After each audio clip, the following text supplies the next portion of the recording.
evening, sim racing fans, and welcome to LSRTV's coverage of the Domino's TYJ Cup Series. Live from the Lone Star State Texas Motor Speedway, LSRTV is here to bring you live coverage of the Chesdin Automotive 200. High atop the speedway, inside the Inside Sim Racing broadcast booth, I'm Gabriel. Alongside me, Cisco Scaramoza, pulling double duty up here, commentating and running the production, getting the pictures you see to you tonight. Cisco, I talked to a lot of these guys down in the garage area, and they're saying the conditions for tonight's race are completely different from the practices they ran earlier this week. Apparently these hot conditions here at Texas have gotten a little bit hotter, and these lap times are tumbling. So with a week of controllable slick racing, as they've said, these drivers are going to have to learn it all again because the track temperature has risen over 30 degrees. Yeah, I mean, that means these tires are going to be hot, they're going to be sticky, the track's going to be slick. And these guys, they're just going to be sliding around what is already a very, very, very fast Texas Motor Speedway. Of course, another mile and a half that we are used to running, and these guys love these mile and a half tracks. And we're heading back to another one. I guess you could say this is a bit like a cookie cutter. It's got that quad oval in the center.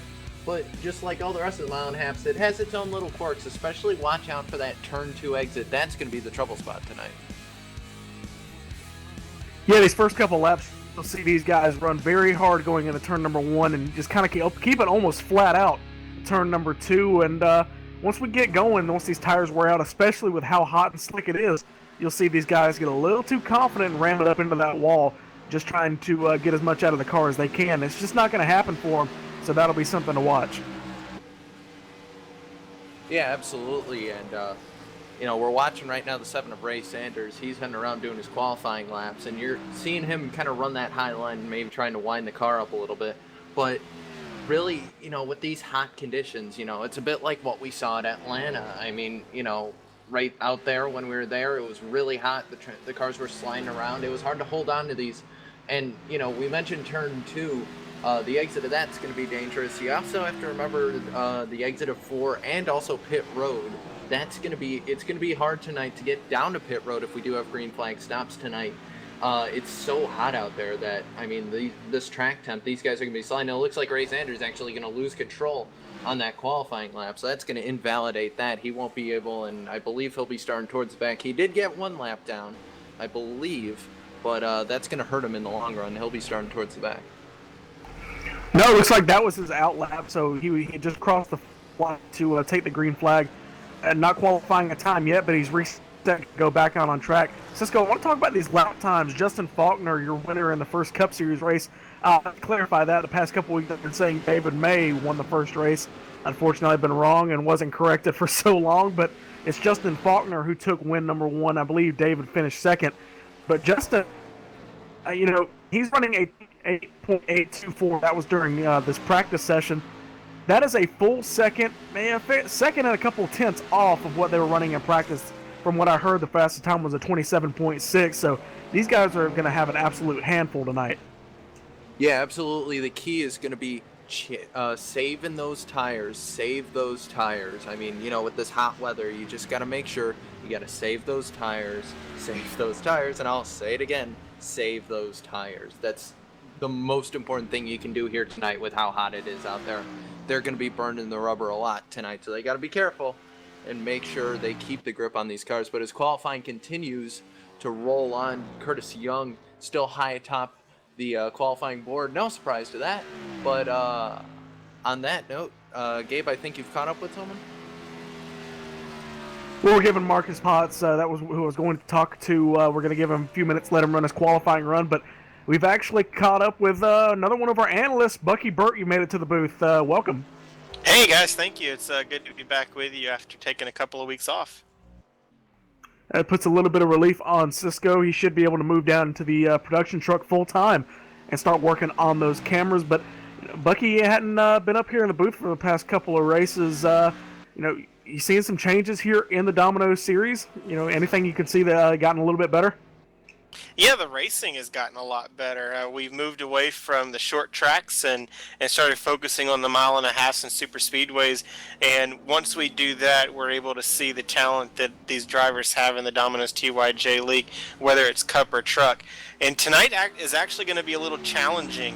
The weather is going to be hotter than what everyone's been practicing with. There was a little miscue getting the settings straight in the sim. So these guys are going to be fighting a very, very loose racetrack, and 4 tires are definitely going to be key. All right, as guys get done with their qualifying efforts, we got a couple of minutes left here in qualifying. We're going to get your national anthem to end off our pre-race show, and we'll move to your starting grid. We'll be right back here. This is your national anthem. Oh, say, can you see by the dawn's early light what so proudly we hailed at the twilight's last gleaming, whose broad stripes and bright stars through the perilous fight o'er the ramparts we watched were so gallantly streaming, and the rocket's red glare, the bombs bursting in air, gave proof through the night that our flag was still there. Oh, say does that star-spangled banner yet wave o'er the land of the free and the home of the brave?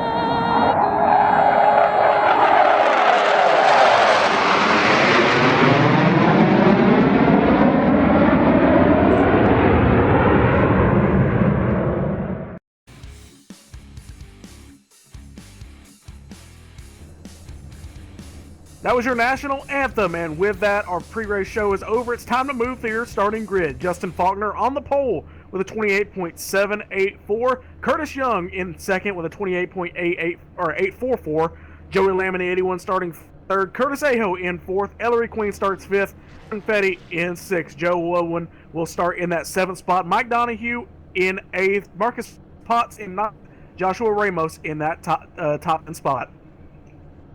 Yeah, and in 11th is Brad Rost. 12th will be Tyler Roberts. 13th, Ray Richer. 14th, Ryan Steinecker.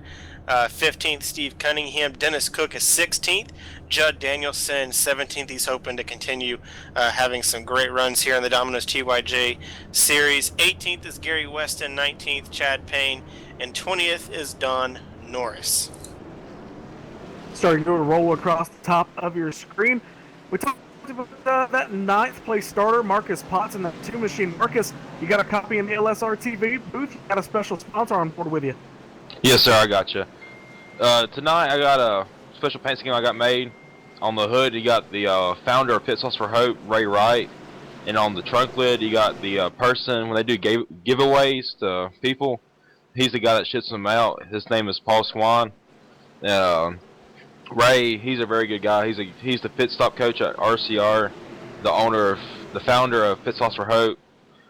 Great organization. Ray will run a special paint scheme here at Charlotte, the nationwide race in a couple weeks. If you can, check that out on Facebook, Twitter, Instagram. Pit Sauce for Hope. It'd be amazing, man. All right, Marcus, rolling through turns 3 and 4. We're going to get this race started. Good luck tonight. Thank you, sir. So we roll through turns 3 and 4. That pace car lights are shut off atop it. It's going to roll on the pit road for the first time tonight. Pace car pulls off. 51 of Justin Faulkner on pole. He's going to take the green flag here in the Chesdin Automotive 200. Green flag in there. They come by the start-finish line, rolling into turn number 1. They're side by side for that lead. A little bit calmer there for that third spot as the 38 of Curtis Aho is going to drop down behind the 81 of Joey Lamb. That 19 of Curtis Young is stuck on the outside. Looks like great run down there as they head back down into turn 3. Curtis Young going to slide back up the racetrack. Curtis Aho not looking to take it 3 wide. He's going to sit behind there. Meanwhile, Joey Lamb, great run off at turn 4. He's going to get it down to the line. He'll take second spot right there, but they're still heading side by side back down into 1, Bucky. That's right. Curtis and Curtis looking to battle it out to see who's going to be the top Curtis tonight. Curtis Young, has been the one winning those battles as Justin Faulkner continues the lead going into 3. There's one thing this hot slick racetrack is going to promote. These guys are going to be able to throw that car around just a little bit more. The 81 of Joey Lamb completes that pass on the 19 of Curtis Young for that second spot. He's going to leave the 19 on the outside for the 38 of Curtis Ayo. Curtis and Curtis show for that third spot on the podium. Closing in on that fifth lap here, this is actually a lot longer than I expected us to go green flag at the beginning of the race, because the impressions of the drivers, it was going to be an absolute handful on old tires, or new tires, I mean, and just how cold they were and how slick the racetrack was, but it seems like they're handling it pretty well there, Cisco. Well, I mean, you talk about the tires being cold. That actually might be good here because, we talked about it. It's a very, very, very hot racetrack. So, having those cold tires, maybe they don't have the wear that they'll have about lap 2 or 3. But speaking of tires, I really like what Curtis Young's doing right now. He's sitting back and he's saving those tires, and I think that's really going to pay dividends. I think he's just going to sit back there and lurk for a little while, just like we saw in the race last night. I think he'll head back up through the field like what we saw Mitchell Hunt do in the Ascor's SegPay Truck Series last night. He did a very similar thing to that. So I think keep an eye on that 19. I think he's just going to cruise for right now, but I think we might see him surge later in the race, Bucky. Yeah, let me ask you both a question. I'm watching Curtis Young right now, and obviously he's a smart racer. As you look throughout the field, most of the field's running the bottom lane. Then you look at Curtis Young and Joey Lamb, and both of these guys are starting to move up the racetrack. Is that a way where you can save your tires by trying to run the high lane? Yeah, it saves your tires just a little bit running that higher lane. You don't have to turn the car in as much, and you don't have to turn the wheel. The only problem is here at Texas, that turn 2 wall comes up in a hurry, and the guys, they got to turn it just a little bit harder once they get on that outside lane. So yeah, I mean, the 19 of Curtis Young and 81 of Joe Lamb also, they're kind of the masters of saving their stuff. So I'd expect to see them. They've practiced this move in the practice races they've had all week. I expect these guys know what they're doing on that outside lane. Yeah, absolutely. And also being up on that high side, you do take some of the load you have on those rear tires. You kind of take that off a little bit. That's something that you'll see a lot here is that right rear, I believe, will just get worn and more worn out as the run goes on. So if you can run a little bit higher on the track, you'll take some of the load off that tire as you come off the corners. It looks like a car lost control a little bit. It's the 2 of Marcus Bonds. He's going to save it down on the apron. Nice save by the pit stops for Hope number 2 Chevy SS. But a lot of cars going to go flying by. We just saw Kevin Fetty also advance his position. He was in a battle with Ellery Queen, able to get by there. Meanwhile, it's just Justin Faulkner. Well, it looked like he was going to be gone. He had about a half a second lead on Curtis Aho, but Aho has tracked him down, and it's now below 2/10. Now that the Domino's TYJ teams have come back to mile and a half racetracks, I have to go back to the beginning of the season and even preseason, and when we raced the mile and a half racetracks, look at the guys that did so well there. Curtis Aho, Curtis Young, Kevin Fetty, Mike Donahue. Those are the guys that you're seeing right now up front inside the top 6. It's no surprise. These are cars you're going to have to watch throughout the race. And I remember when we came here earlier in the season, we had a very violent wreck for the leaders battling it out on the backstretch. Do you guys remember that? Yeah, I believe that was the final preseason race, I believe, that was between the 38. When he really came onto the scene, he was a late entry into preseason and made his real impression here at Texas. Got himself into the league by battling for that lead. Yeah, it was between him, Curtis Young, and that 19, and the 00 Sean Meir, who's unfortunately no longer in the series. Unfortunate for him, but those guys had an absolute heck of a battle, and it ended with all 3 of them wrecking. And speaking of wrecking, we got a caution here on lap 10. It looks like that was the number 5 of Patrick Elhofer. We see him smoking right now down on that apron. He was up on the top side of the track. We're going to work to get the replay for you there right now. And from what I'm looking at right now, Gabe and Bucky, Bucky, it looks like he just tagged the apron a little bit, and that's all it took. No, he spun on the top side of the racetrack. Yeah, on entry. Lost the back end of it. It looks like on entry the car just got light going in. Lap 10, Cisco. You talked about it. Once they get a little bit of wear on these tires, it's going to get a little bit harder to control. And we see that right now. It's just a slow, lazy spin. And he caught that apron and tried to kind of save it, but he overcorrected and just nosed it into the wall. Unfortunate for that 5 at Elhofer having a tough season this year. Almost gets into the 101 at Gainforth, I believe, but I think Gainforth got through it with no damage. So that's good for that 101 machine. You know what? It strikes me here. I'm watching Patrick go around the racetrack. Right after the incident, he chose not to go down pit road as the car is smoking. He's waiting for pit road to open. I don't understand why he would wait. If I were him, I'd want to get down on pit road and try and fix as much damage as you can, especially with it smoking as the leaders come down pit road for their first pit stop of the evening. And we just saw Joey Lamb slide through his box right there. He's going to lose a little bit of time on pit road, able to get back in his box. But I think, Bucky, that's a case where he might be just trying to, save what he can if he thinks the motor will make it. But I'm not seeing him. I thought he might be trying to maybe lead a lap under caution so, he gets something out of the night, maybe some bonus points.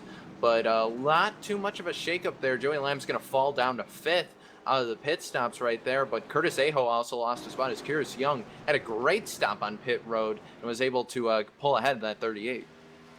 Another driver making a great gain is Kevin Fetty, yeah. I was about to say Kevin Fetty picks up one spot. It's an unfortunate end of the 81 of Joey Lamb's pit stop, so that 94 Ford Fusion, he takes it up one position into 4th. It looks like Ellery Queen, he loses a bunch of positions actually on pit road. Cisco, he had to have had a mistake or something because he lost a couple of positions. Looks like 70 of Mike Donahue in front of him there, because I believe he was running in the 5th position before that caution came out, and he must have maybe a little bit of a mistake like what we saw in the 81 or something like that. But you're absolutely right. He's back there. He's going to be 8th, and he's going to be starting on the outside, which here that's not really great right now. He's going to be stuck in behind. Looks like the 70 of Mike Donahue, and out there on the inside lane, the 6 of Joe Owen actually running this race sponsor tonight. Chesdin Automotive, that yellow car on the inside of the racetrack. He's going to be right in front of that 8 of Tyler Roberts, having some good finishes lately, along with actually that 62 of Ellery Queen, the 48 of Steinacker up there on the top side of the racetrack. Lights are out, so Bucky, Cisco, we're going to go back racing here, closing in on 15 laps into tonight's 200-mile event. It's 134 laps here tonight, going through turns 3 and 4. Bucky, do you expect these guys to be able to handle it like they did before and maybe see a couple more laps till we get to see these guys kind of moving around a little bit and see some uncontrollable cars? I think what's going to happen is these guys are going to fan out, go single file, and just try to make a pass as you can when you get a run on somebody. This track is way too slick right now to get racy, especially with these speeds. It'll be interesting to see what these drivers do. They've been known to be aggressive. We're going to go to the green flag here. Justin Faulkner still your leader over Curtis Young. Green flag this time by on the lap number 14. The 70 of Mike Donahue back there pinching the 6 down to the bottom side of the racetrack. But it looks like that 19 is going to duck in, makes an aggressive move to the bottom side, move in behind that 51 of Faulkner. He's going to cut off that 38 of Aho, but Aho's going to duck to the inside of the racetrack, try to get a little bit of run going, but not going to happen. So it's going to be single file for your top 5. Kevin Fetty in that 94 machine taking a little bit higher lane than these guys, maybe trying to save a little bit of tires. Joe Owen makes up a couple of positions. Cisco, he's up to 6th, I believe. Yeah, he's up to the 6th position. Yeah, he's running really well right now in that Chesdin Automotive Chevy SS, and we see Mike Donahue right behind him. Looks like he's trying to do something a little bit similar to what Curtis Young was doing, run a little bit up high at the beginning, maybe trying to save some tires, but we got a big battle right now going on between the 86, and he's going to get tagged by the 62 of Ellery Queen. Looks like he's slid up a little bit, and Marcus Potts is going to take advantage, dive to the inside of the 86, and he's going to go flying by here as they cross the start-finish line. That's going to move Marcus Potts. He's going to move up to the 11th position right now, so great recovery for him. Meanwhile, almost 3 wide right there between Mike Donahue and the 8 of Roberts. That got a little bit interesting, Bucky. Definitely did. And one thing I'm watching here is Justin Faulkner. He is stretched out. He is pulling away from Curtis Young right now here at the early stages of the green flag run. He seems to have a pretty stout car underneath him, guys. Yeah, I mean, he's just been really good on the mile and a half. Like I said, he won the first race at Charlotte. These mile and a halves is really where this league comes into its own there, Cisco. We've seen they go to the short tracks and, they just kind of, it's a natural wreck fest really at the short tracks, but it kind of puts a bad name to this league. But once they come to the mile and a halves, they put on a whale of a show. And we're seeing Curtis Aho right now trying to do what he did in the last run. We saw Justin Faulkner actually do this on that first run. He got up to about half a second lead on, I believe it was Curtis Young at that time, or Joey Lamb at that time. But now we see Curtis Aho trying to reel in that 51. The 51 has a lot of get up and go once the restart goes. I think if this thing comes down to a short run finish, that 51 is probably going to be the best car on the racetrack. But we're seeing it right now. He's already lost 2/10 back down to 0.45. It's going to be, about 0.47 there at the line. So, caution's going to come back out. So, rest of that thought. Looks like we got some cars spinning on the back Number straightaway. 7. Yes, the 7 and the 420 Russ Coe and the 7. We were watching them during qualifying. That 7 of Ray Sanders. They spin down the back straightaway. Looks like it was a single car incident from that 7 machine. Going to get the replay up for you. I'm watching it, and it looks like he just lost it coming off of turn number 2, nosed it into the wall, pulls up the racetrack in front of that 420. And actually, Russ Coe never hit him. He just kind of he tried to avoid him and ended up nosing it into the wall. So he did a good job working his way around, but ends up getting some front end damage. Yeah, and that's just part of that whole thing I talked about, the load. You lose some of the load if you run that high line. He was running the bottom there, and that car was, with the gradient change when you come off turn 2, that'll just upset the car, and that's exactly what happened there. He wasn't able to get the car back going in the right sort of, I guess, weight balance, and just couldn't hold on to it and went sliding down, trying to avoid the 7. Wasn't able to do it successfully, but a good try nonetheless. But as we pace under caution here, we're going to take a moment, step aside. You've been watching the Domino's TYJ Cup Series right here on LSRTV. We'll be right back from this commercial break.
Back here live, Texas Motor Speedway for the Chesdin Automotive 200. We should have the 2 to go signal this time by.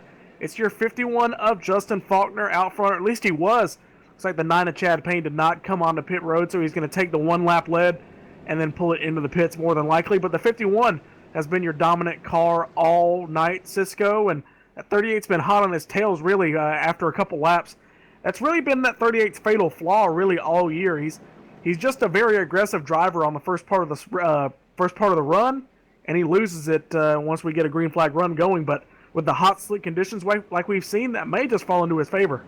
Yeah, I think those top 2 guys are kind of in the same boat. They're both very good on the very short run, and they're good on the short run. But honestly, I'm looking to see that 19 and that 81 come up later in the run. They've been doing it the last few races, and Curtis Young's been doing it the whole season. And has just been doing an absolute great job of it. As it looks like we're going to get 1 to go, and it looks like Chad Payne's actually going to stay out on the racetrack. We didn't actually take too many laps there before that second caution hit. So I guess he's going to come back, and that number 9 is going to be our leader here as we come back to green. I honestly think that's a bad decision, just with the tire fall off we've had.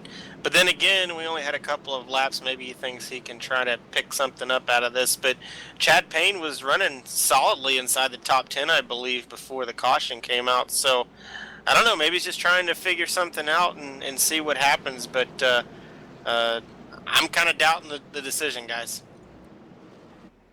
Yeah, he was running around there. He qualified 19th. Ran some pretty good times. It looks like he just tried to start near the back, but he worked his way up inside the top 10. Now he is your leader here down the back straightaway. We got the 1 to go, so pace car will pull off. Looks like Kevin Fetty loses some positions off of that pit stop. Like he drops down into that 6th spot. I believe he was running 4th or 5th around there before this caution. But updated running order, it is Chad Payne as your leader. The 51 of Justin Faulkner in that 2nd spot. Curtis Aho, the Curtises actually take up that 2nd row. The 38 on the inside, the 19 on the outside. That's Curtis Young. Joey Lamb is in the 81 inside the top 5. 94 of Kevin Fetty on the outside. He's going to take off for the restart. Curtis Young gets a good little jump there, but he's going to end up pulling it down in the grass. Wow, it looks like he's choosing not to pit, but he's just going to give up the lead to those guys, let everybody go. That's going to stack him up. Oh, looks like we almost got some contact. We do have contact. 81's going to get spun. Can he hang on to it? Oh, no, he's going to hit the Marcus. 2 of Marcus Potts. That's going to be the caution right there. And I assume what happened there was the 9 just got down the grass, wanting to cut the corner, and we're seeing a couple more casualties there. The 16, that's going to be Justin Anderson. The 41 of McFarland. David May apparently didn't get the memo. There were a couple of cars there, and slams on the brakes, somehow made it through without hitting anyone. That was close. But I assume Chad Payne was going to try and cut the corner there, and just, I don't know. You know, I want to give Chad the benefit of the doubt. He's a great driver, and he has a lot of respect for the guys in this league, and I'm sure he was trying to do the right thing, but the thing is not everyone has the same memo. They don't know what's going on. And as you see, everyone was trying to get around him, and it just did not work out. I really hate it for Marcus Potts. He needed something to work out for him if he's going to have a shot to make it into the championship run with the cutoff race coming up really soon. Yeah, that 2 of Marcus Potts on pit road now. Tough season for that 2 of Marcus Potts. We've seen guys have some tough seasons, or some tough races in this season, but back it up with some good finishes. That 2 of Marcus Potts, he's been running up front almost every race and gets taken out, whether it be late or early. I hate it for him, especially this late in the year when it comes down to crunch time. And leaders decided not to come down pit road. Chad Payne is your first one to take that long drive down pit road. Riding here under caution, lap 25, or now on to lap number 26. Faulkner back into the lead. Little change for that 2nd spot. Bucky in that exchange. The 19 of Curtis Young ends up getting around the 38 of Curtis Aho.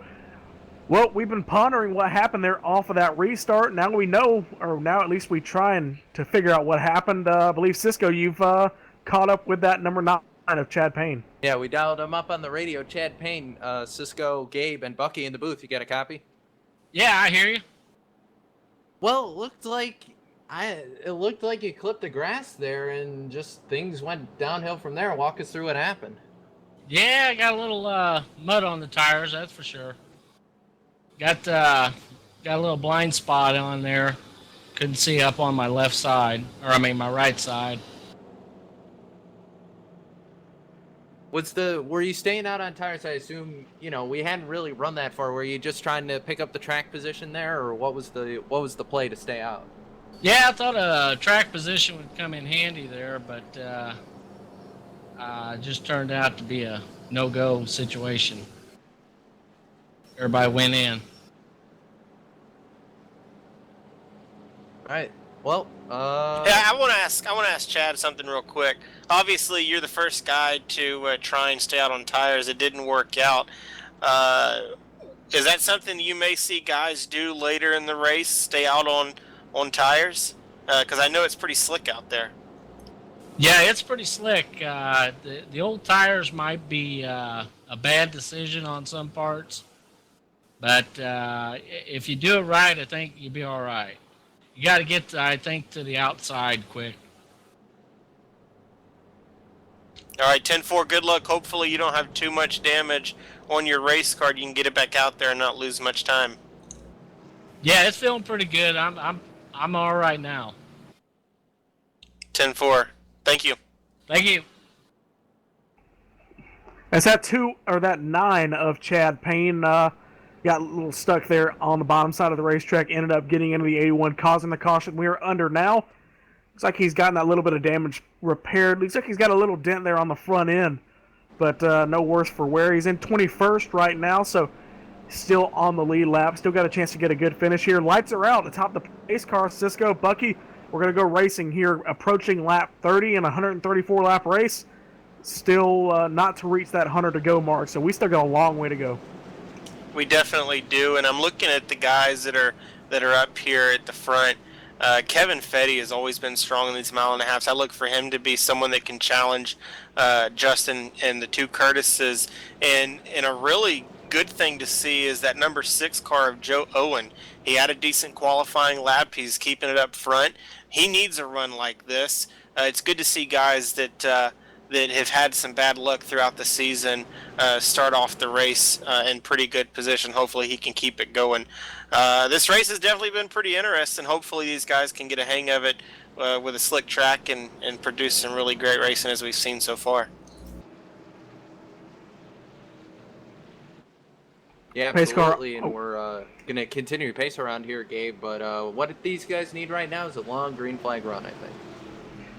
Yeah, it's definitely what they need, just to kind of figure out what these cars are going to do in case we do get a longer green flag run right later in the race. Pace car is going to pull off. We're going to go back racing here, approaching 30 laps into the 134 lap event. 51 of Faulkner gets a decent restart, but that 19's on the outside of him. See what can happen as they go side by side into turn number 1.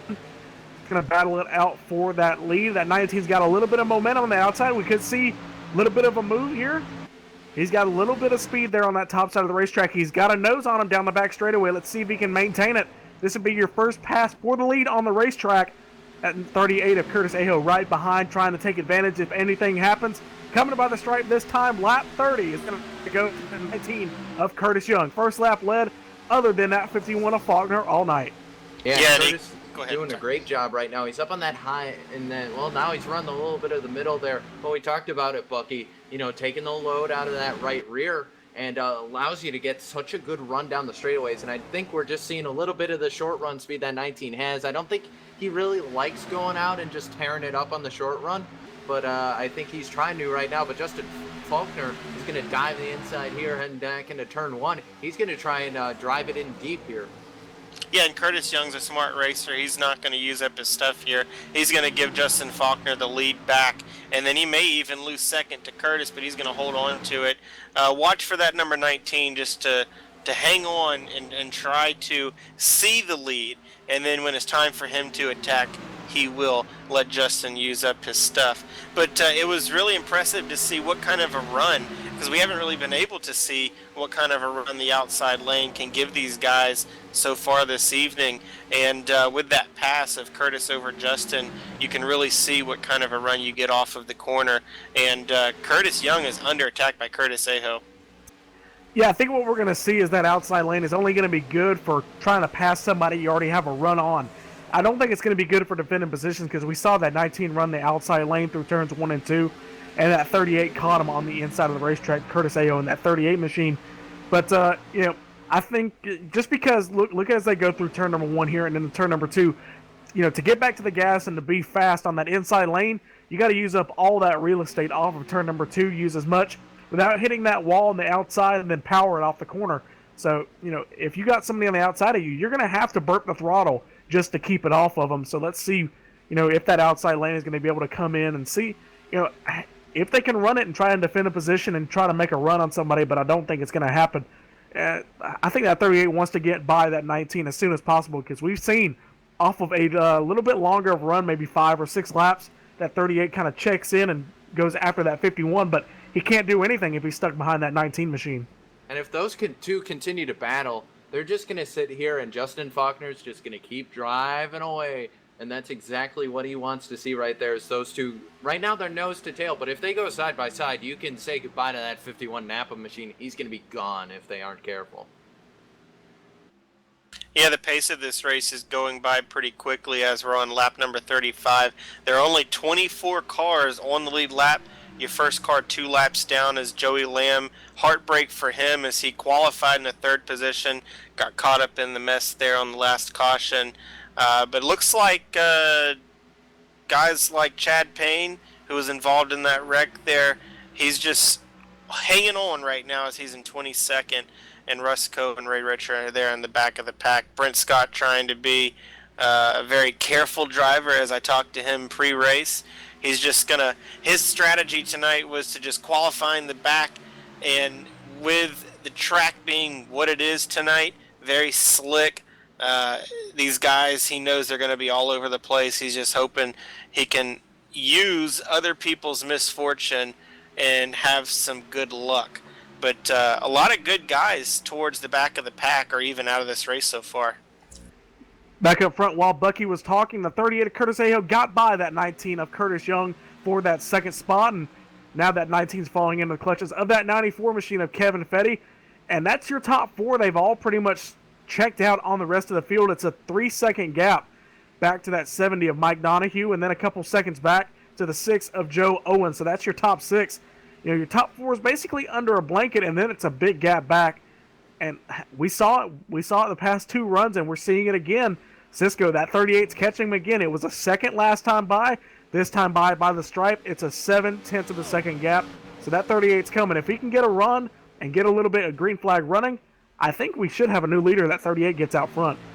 Yeah, I think the 51 is just using those tires up. He's just running the bottom as low down as he can, which is great for the short run, but it just doesn't look like he can hang on to it for the medium to long runs. We see him run a little bit higher on the track now, trying to get that load off the right rear. He's going to get a little bit loose there, just a touch. He didn't really actually lose that much to the 38 this time.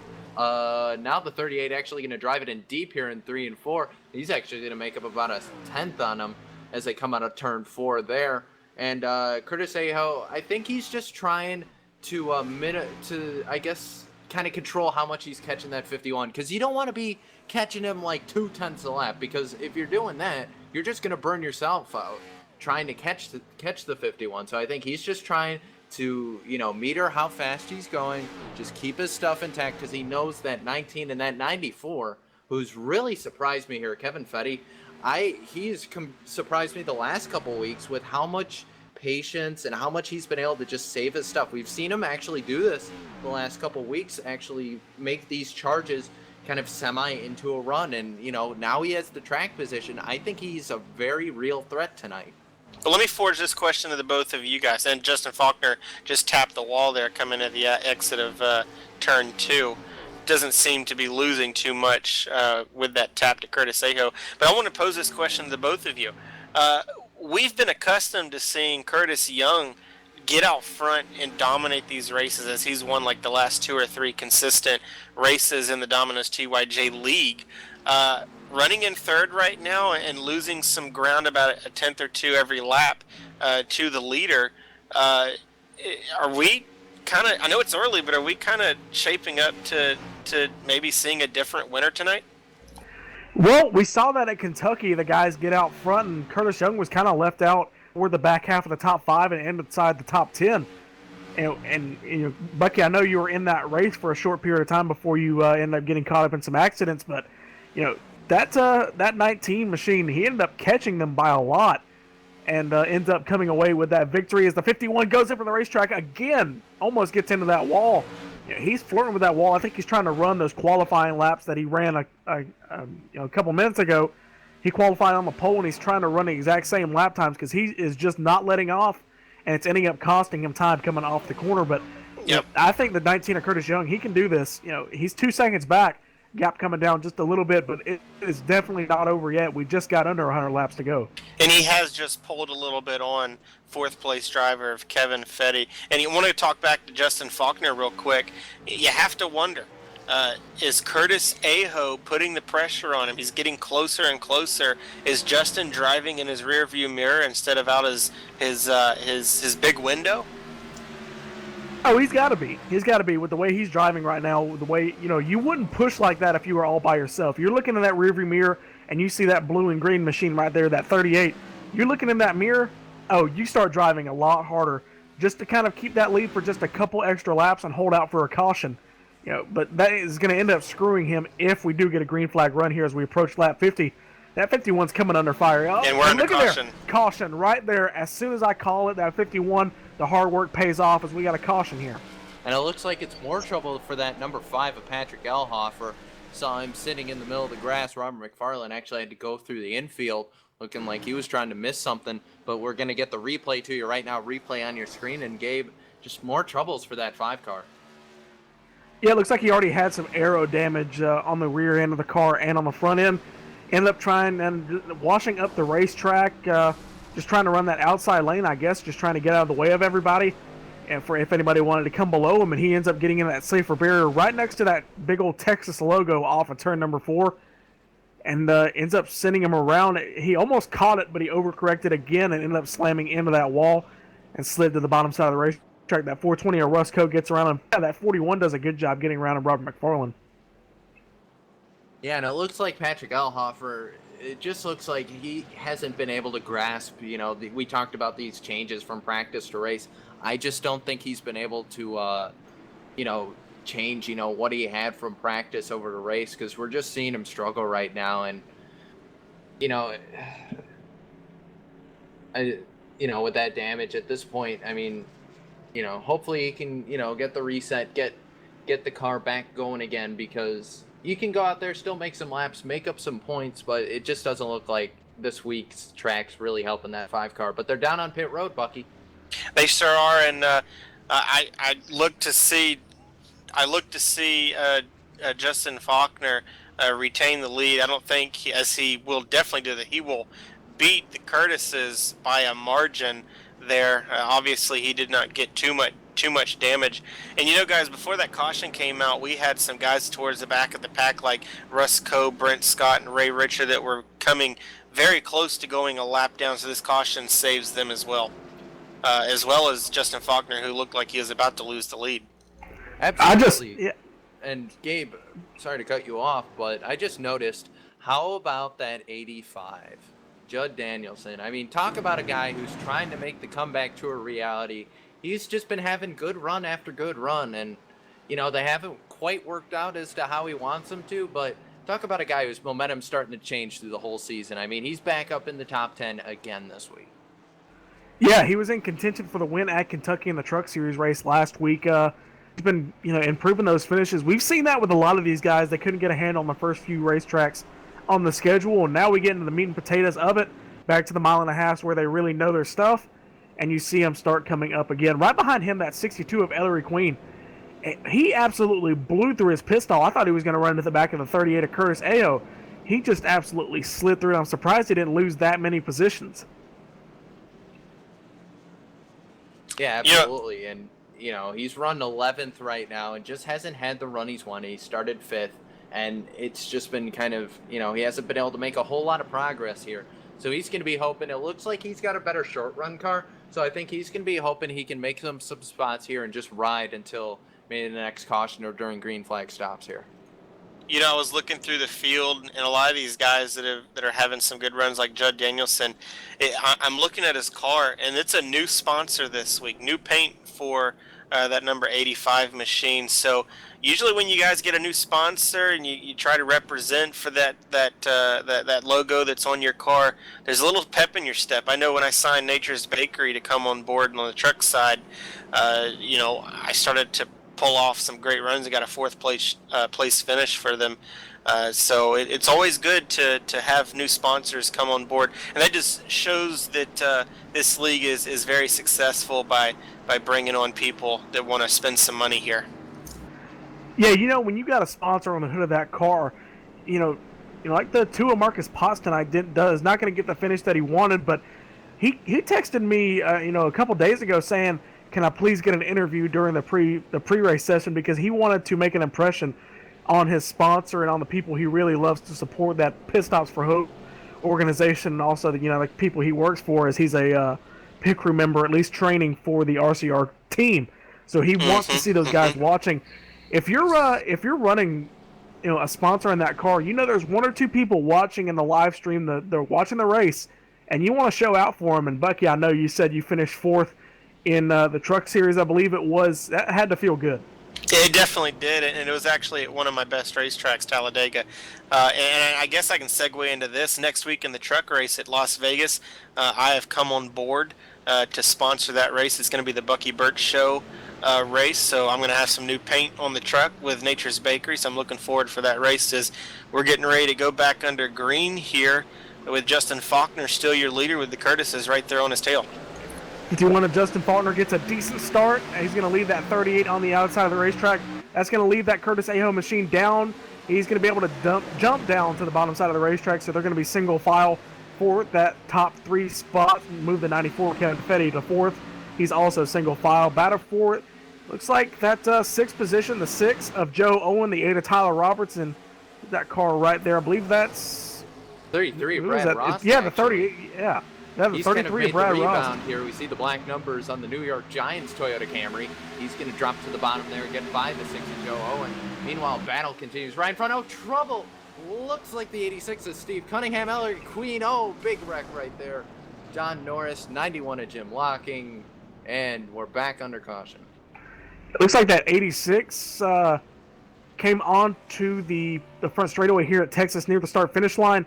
Ended up running high and ended up into that outside safer barrier, and it brought him back down the racetrack as he tried to regain that racing line. Ended up coming down in that 62 at Ellery Queen, and they kind of did a synchronized spin on the front straightaway. Yeah, absolutely, and we're trying to get the replay to you right now, but it just looked, we're going to get a look at the restart here, and just, these guys aren't able to, looks like, just get away from each other. We keep seeing these little packs of 3 or 4 cars, and that kind of seems to be where the trouble's brewing, Bucky. Yeah, everything, we've seen it. The tires wear off very quickly, and this racetrack gets very spread out. So, again, you're seeing all the moves have to be made on the restart. A lot of these guys are trying their best to pick up everything they can. Track position is everything. You don't know when that next caution's coming out, and you surely don't want it to be you. Looks like cars involved in this accident. The 86 of Steve Cunningham, of course. Looks like the 91 of Jim Locking. Joshua Ramos got a little bit of damage there. The 15 of Don Norris, 62 Ellery Queen, 101 of David Gainforth, the 54 of Dennis Cook, and looks like that's everybody involved in this accident. So a multi-car wreck on the front straightaway here at and Texas. We lost the cone. Yep, and the cone. And Chad Young just took the cone, so add that to the list. Funeral services for the orange cone shall be held on the back straightaway at Texas after the race. Thank God, I've been tired of seeing him on Twitter. Oh, wow. Oh, no.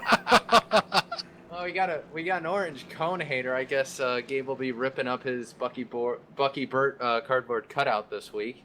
Yep. Oh, come on, man. Hey, I can get my 19 Curtis Young cutout. Oh, wow. Different organization entirely. Well, we were talking about sponsorship, and I just do want to mention, of course, a couple sponsors of this league. Let's give a shout out to Domino's. With the new Piece of the Pie rewards, you can get a free pizza after just 5 online orders of $10 or more. Sign up today at Domino's.com. That's right, Domino's. Oh yes, we did. And Bucky, what time does your show air? 7 p.m. Eastern Standard Time, and I do have some breaking news with regards to the Bucky Burt Show. Well, by all means, sir. Yeah, so as everyone knows, the Bucky Burt Show can be heard on Kinetic Hi-Fi. Kinetic Hi-Fi has decided to, as of right now, at the end of the month, they're going to be shutting things down. And so at the end of the month, my show will go on about a month hiatus. I've decided to start my own radio network, and it's going to take us about a month and a half to get things going. And so we'll be having a big launch in about a month and a half, 2 months from now.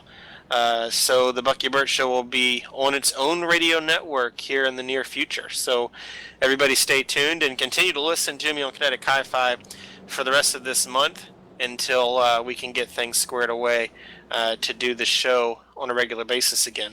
Now, Bucky, I do have to ask, are you going to be on the NASCAR XM channel now? You know, I would love to. I do listen to that channel, and I do interact with the guys. I have called in on a couple of occasions, but I would like to. There were some talks last year, but I don't have the money to get my show on XM. So hopefully, if we can get up to 1 million listeners, we're very close. But if we can get up to 1 million listeners, maybe that can happen. Well, there you go, Gabe. I guess we got to start making fake accounts. Yep. But Gee, thanks, guys. If the old internet can handle watching Bucky Bird on 50 different tabs.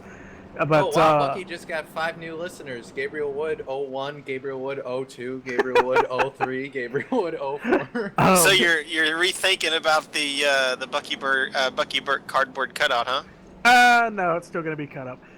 One more sponsor before we get Green Flag Racing here. So we're going to go back to talking about iRacing racing with the Domino's TYJ Cup Series. Of course, we're sponsored by the Chesdin Garage. It's the Chesdin Automotive 200, of course. For over 35 years, Chesdin Automotive has been giving out maintenance and customer service unmatched by the big dealers. If you're in the Petersburg, Virginia area, ask around for some of that quality service. Chesdin Automotive, proud sponsor of the Domino's TYJ Cup Series. New sponsor coming on board. That's one thing that's really, I say it every week. Every single race that Domino's puts on, they've got a sponsor in some sort of, some way or fashion. And I absolutely love that. This has been one of the more unique leagues where I've actually seen every race have a sponsor. Yeah, and you know that these drivers work very hard to go after and pick up these sponsors. A lot of these sponsors of these races have come from the drivers going out and getting them. And Gabe, real quick, as we go back to green, Justin Faulkner is your leader with Curtis and Curtis behind him and Kevin Fetty. What if I make you cookies? Will that change anything? That'll change my opinion a little bit. Back to the racing here at Texas Motor Speedway. 38 of Curtis Ayo. He had a good restart there on the outside lane, but he ended up not getting that momentum. The 51 had it pinned to the floor through turns number 1 and 2. So that 51 goes out front, and now that 38 of Curtis Ayo is going to fall to second. Then the 19 of Curtis Young in third. I'm going to tell you who did not get a good restart is that 94 of Kevin Fetty, as he has stacked up everyone behind him, and he's under attack by Tyler Roberts.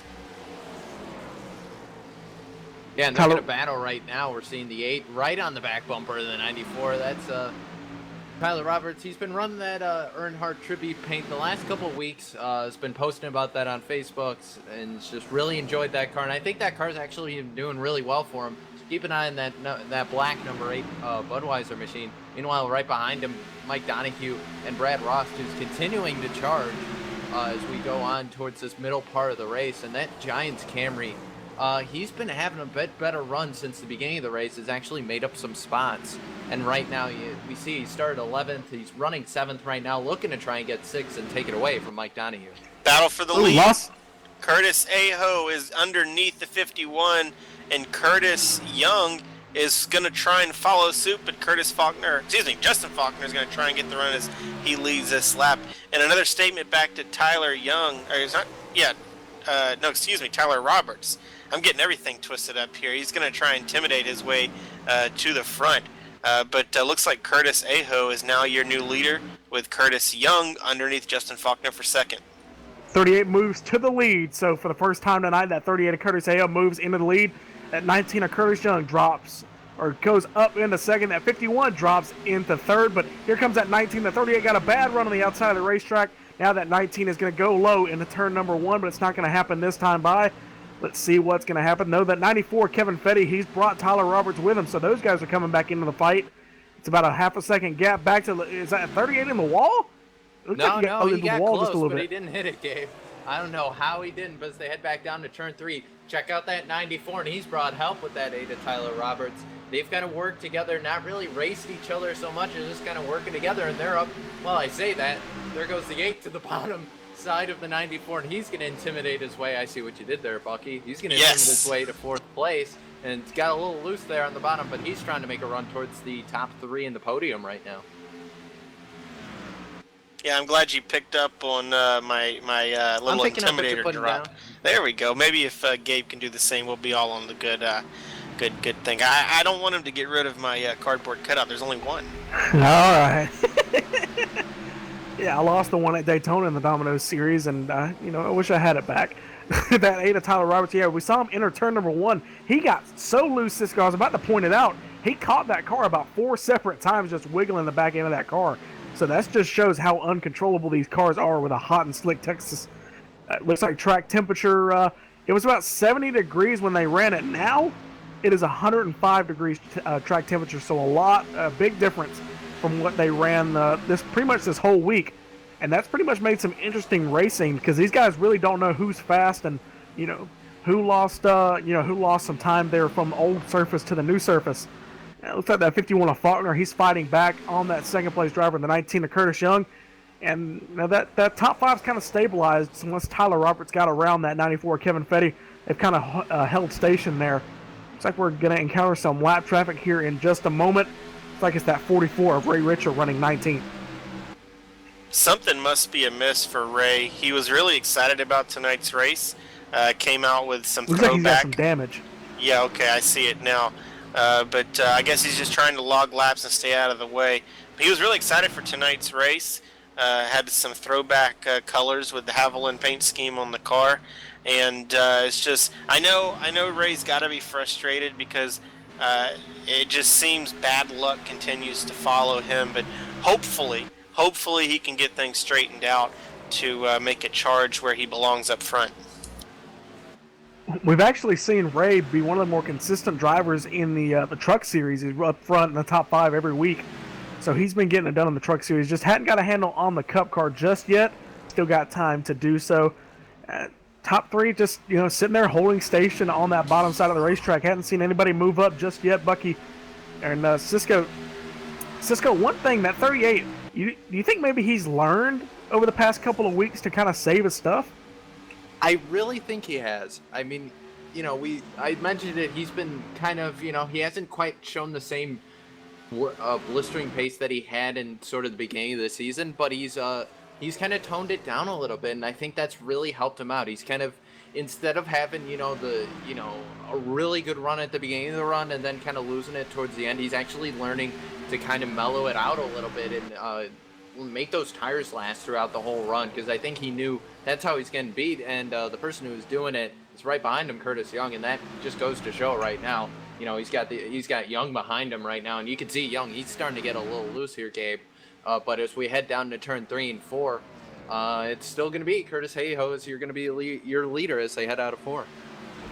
Yep, last time they crossed the stripe, it was lap number 67, so that lap counter now counting down. It is the iRacing Midway Race Break, brought to you by iRacing.com, the world's premier online racing game, with professionally organized racing from NASCAR, IndyCar, IMSA, and more. That 38 of Curtis Hayhoe out front, doing a good job in front of that 19 of Curtis Young, followed by that 51 of Justin Faulkner. If you want to look back there, we had a change for position. That 94 Kevin Fetty moves into 4th. Tyler Roberts to 5th. Michael Frabert, hadn't talked about him all night, didn't qualify. Now taking that 36 machine up into that 6th spot. Got the 48 of Ryan Steinacker right behind the 70 of Mike Donahue, battling with the 6 of Joe Owen. And in 10th is going to be that 85 of Judd Danielson. Running 11th right now is going to be Joey Lamb in that 81, trying to come back from when he got on the apron all the way back, and then a couple pit road miscues. He's running 11th right now. Brad Rost is running 12th. Len McNeese is going to run 13th in the Snoopy Mobile. Brent Scott is running 14th. Chad Payne still trying to recover from that caution. He's running 15th. Rusko in the 420 is running 16th. 17th is going to go the 14 to Gary Weston. That's your last car in the lead lap. David Gainforth is running 18th. Ray Richards running 19th. And Robert McFarland rounds out your top 20. Yeah, and 21st is Joshua Ramos. 22nd, Dennis Cook. 23rd will be Steve Cunningham. 24th, Don Norris. 25th, Ellery Queen. 26th, Jim Locking. 27th, Patrick Elhoff, and a really rough night for Marcus Potts as he's going to be 28th and doesn't seem to get any better from there as he is disconnected. Justin Anderson, 29th, 30th race. Sanders, 31st. David May, and did not start the race. Going to be in last place is Dean Viney. Guys, real quick, as we are at the midway break, one driver that I got to applaud started all the way in the 31st starting position. He's worked his way up to 14th, and he's doing exactly what he wanted to do. Stay out of trouble, get a solid run in, and hope for a decent finish, and he's well on his way. Yep, doing a good job here. That completes our iRacing Midway Race Break. For more information on the wide variety of sim racing possibilities online, visit iracing.com to sign up today. You can use the LSRTV promo code by entering capital PR-2016 LSRTV when you register for a new iRacing membership to get the late model free of charge, along with the 13 cars and 14 tracks included with a first-time subscription. That is really a great deal from LSRTV to you guys who have seen our broadcast and want to get started on iRacing. As we cross the halfway point, we have a caution here, lap number 72. And we saw it. We were looking at the 29, and he drove by the 84, who's actually down on the apron. That is Len McNeese, the 84. And looks like what just happened there. Looks like he actually had a little bit of help from that 33. And we're going to get the replay up for you right now. And a little bit of an interesting situation there, Gabe. Looking down the back straight. Wow. I'm looking at it, guys. That 84 was just going down the back straightaway and just turned right into the wall. That's pretty bizarre. Does that look like screen to you? I mean, that could have been a wheel failure because, if it was a screen failure, a black screen just getting logged out of iRacing, the car would have kind of went straight for a while, but he just turned dead right into the wall. That 84 comes back across the racetrack, gets into that 33 of Brad Rose. So unfortunate for him. We're going to have to ask that 84 what happened if we can get a hold to him, because that was a very bizarre incident. Yeah, we've had an incident like that where someone's wheel got unplugged at Charlotte in the truck race and caused a huge, massive incident. Cisco, remember, I think it was Marcus Potts actually went straight in the air. I think Gabe is caught up with Lynn. Do we have him?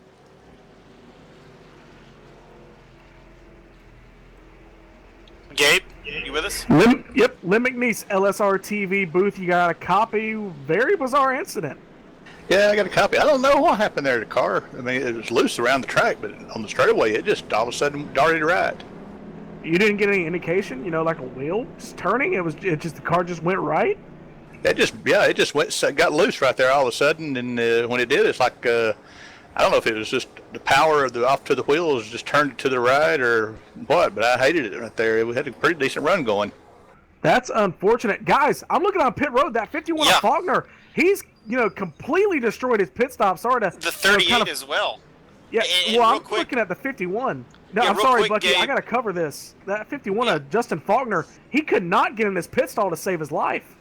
Yeah, that's what I was going to get to, Gabe. And right before they came down onto their pit stalls, Curtis Young in the 19 car, he actually drove past the 38 of Curtis Aho, and both Justin Faulkner and Curtis Aho overshot their pit box. So both of them are going to lose some precious time off of pit road. Yeah, that 38 was a minor miscue, but that 51, he had to put it in reverse and put it in the first back and forth. Like 2 or 3 times. Yeah, he absolutely blew his pit entry. That's amazing from that 51 of Faulkner. Let's see where he ends up. He's got to be outside the top 10. Yeah, we're seeing him right now. It's showing him right now in the standings as 9th when we come to the line here, and I think that'll be correct. So he's going to lose pretty much 6 spots right there because he was running 3rd before we came down pit road. So he lost 6 spots on pit road, and that's really going to hurt. And you were talking about him, Bucky, who's coming up through the field. Brent Scott's up to 10th now. Yeah, another driver that those pit road miscues are gonna benefit is Kevin Fetty. He's kind of cleared the guys that has been in front of him to be up front, and he's going to start alongside Curtis Young because I believe these cars up here are staying out to try and get a lap back of Robert McFarlane and Justin Anderson. And Curtis Aho didn't really lose much as he's going to be 3rd. Yeah, he didn't really lose a whole lot, Gabe, and, we're pacing under caution here, and I just can't help but think that 84, if you ever need a new wheel, you could always go to O'Reilly Auto Parts. O'Reilly, unofficial sponsor of Cisco Scaramouza and the number 85, O'Reilly Auto Parts, National Impala. Well, if you want to stay fit, you can get some Nature's Bakery product, as that's pretty good for you. Hey Gabe, what kind of diapers should I get for my kid? Oh, you should probably get some Huggies. We have some Huggies diapers. If it's a little inside joke between me and Cisco, the league we ran in, those were our original sponsors when we really first started league racing on iRacing. It's just kind of a little fun little thing here under caution. And Bucky, of course, it's his Nature's Bakery official sponsor, the only person who's actually been approved to run those logos. So that's right. Well, if you want to go with approval, make sure to subscribe to RAR Chevette on YouTube. We're losing control. Official sponsor of Cisco Scaramouza and the 85. This is what happens when you put Cisco Scaramouza in the broadcast booth. Oh, well, while we're at check out it, Davis Automotive when you're south of Indiana. I could keep going. Well, while we're at it, let's go ahead and tell everyone that's watching for the first time to go ahead and subscribe to LSRTV on YouTube so you can get all the content from the Domino's TYJ Racing League, as well as Ascor's, SegPay, all those great leagues that iRacing has to offer. I'm gonna tell you what, LSRTV, not to knock any other league, other broadcast teams, because there are some great ones out there, but LSRTV covers some of the best racing that you'll ever see on iRacing. Yeah, RaceSpot may have the roadside, but LSRTV has got the oval side of it covered. All league racing here on LSRTV, and we're getting to see one of our flagship series start on LSRTV 2 and ended up on the main channel. Green flag is going to go in the air here, closing in on lap 80 here at Texas. It's going to be, we got a stack up here. The 8 of Tyler Roberts gets spun. It's going to be the 51. I don't see a involved. caution. Oh my gosh, the 70! No, who is that? I couldn't tell. One of the guys up front, I don't know who it was. Michael Fravert of the 36. He just lost it and drove straight to the inside wall, and his race is definitely done. That had to be an equipment failure on that 36's part, because I think he did a smart move and nosed it into the wall. He had to, because he made no attempt to pull it back up the racetrack. But look at what happened to 51 of Faulkner. He makes one bad call on his pit stall, he misses it. Now he's involved in a wreck here, racing around the top 10 positions. Well, Gabe, and we look to what caused that incident with the 51. That was also the 36 who didn't get going. So I think you're right. I think something happened with the 36. He didn't get going. We saw Tyler Roberts get checked up, and we saw it live. Just the calamity then ensued from there with Roberts and then Faulkner. And meanwhile, after that, Chad Payne got involved, and when the 36 spun to the inside, and that was just a whale of a problem right there. Yeah, it looked like the 36 didn't go. The 8 was looking at the 38 in front of him to go. He kind of saw him a little bit, and he went expecting that 36 to go. He checked up, and the 51 was already fully in the gas and just slammed into Tyler Roberts. And then that 81, he checks up. 81 actually checked up to miss the 51, and looks like the 14, I believe, of Gary Weston was behind him and hit the 81. So just the bumper cars here on the straightaway at Texas. Yeah, unfortunately, a lot of guys caught up in that, and there goes my controller. But as we pace under caution here, I think we're going to step aside. We're going to go LSRTV nonstop, so you don't miss a moment of the action. We'll be back here in a little while. For the Chesdin 200, we'll be back when they hit the green flag.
The 2016 iRacing World Championship Grand Prix Series is all about change. New teams, new drivers, new tracks, even a new logo. And oh yeah, there's a brand new car. After 5 years of competition, we say goodbye to the Williams FW31 and we say hello to the McLaren MP430. But this isn't just a brand new car, it's a whole new ballgame. And with it, we bring new excitement, new strategies, new technology. For example, energy recovery and drag reduction systems. There's a new way of thinking about racing, and for all the drivers participating, it's back to the drawing board, wiping the slate clean in the ever-consuming pursuit of perfection. One little slip-up, one wrong move on track, one poor strategy call, and it's over. That's the difference between coming up short and becoming champion and being $10,000 richer to boot. So yeah, change is in the air, but we're going to start getting answers on the 27th of February as the 7th year of iRacing World Championship competition kicks off. And you won't miss a thing, with every single race live on iRacing Live, coverage brought to you by Racebot TV. So join us fortnightly from 1:30 p.m. GMT.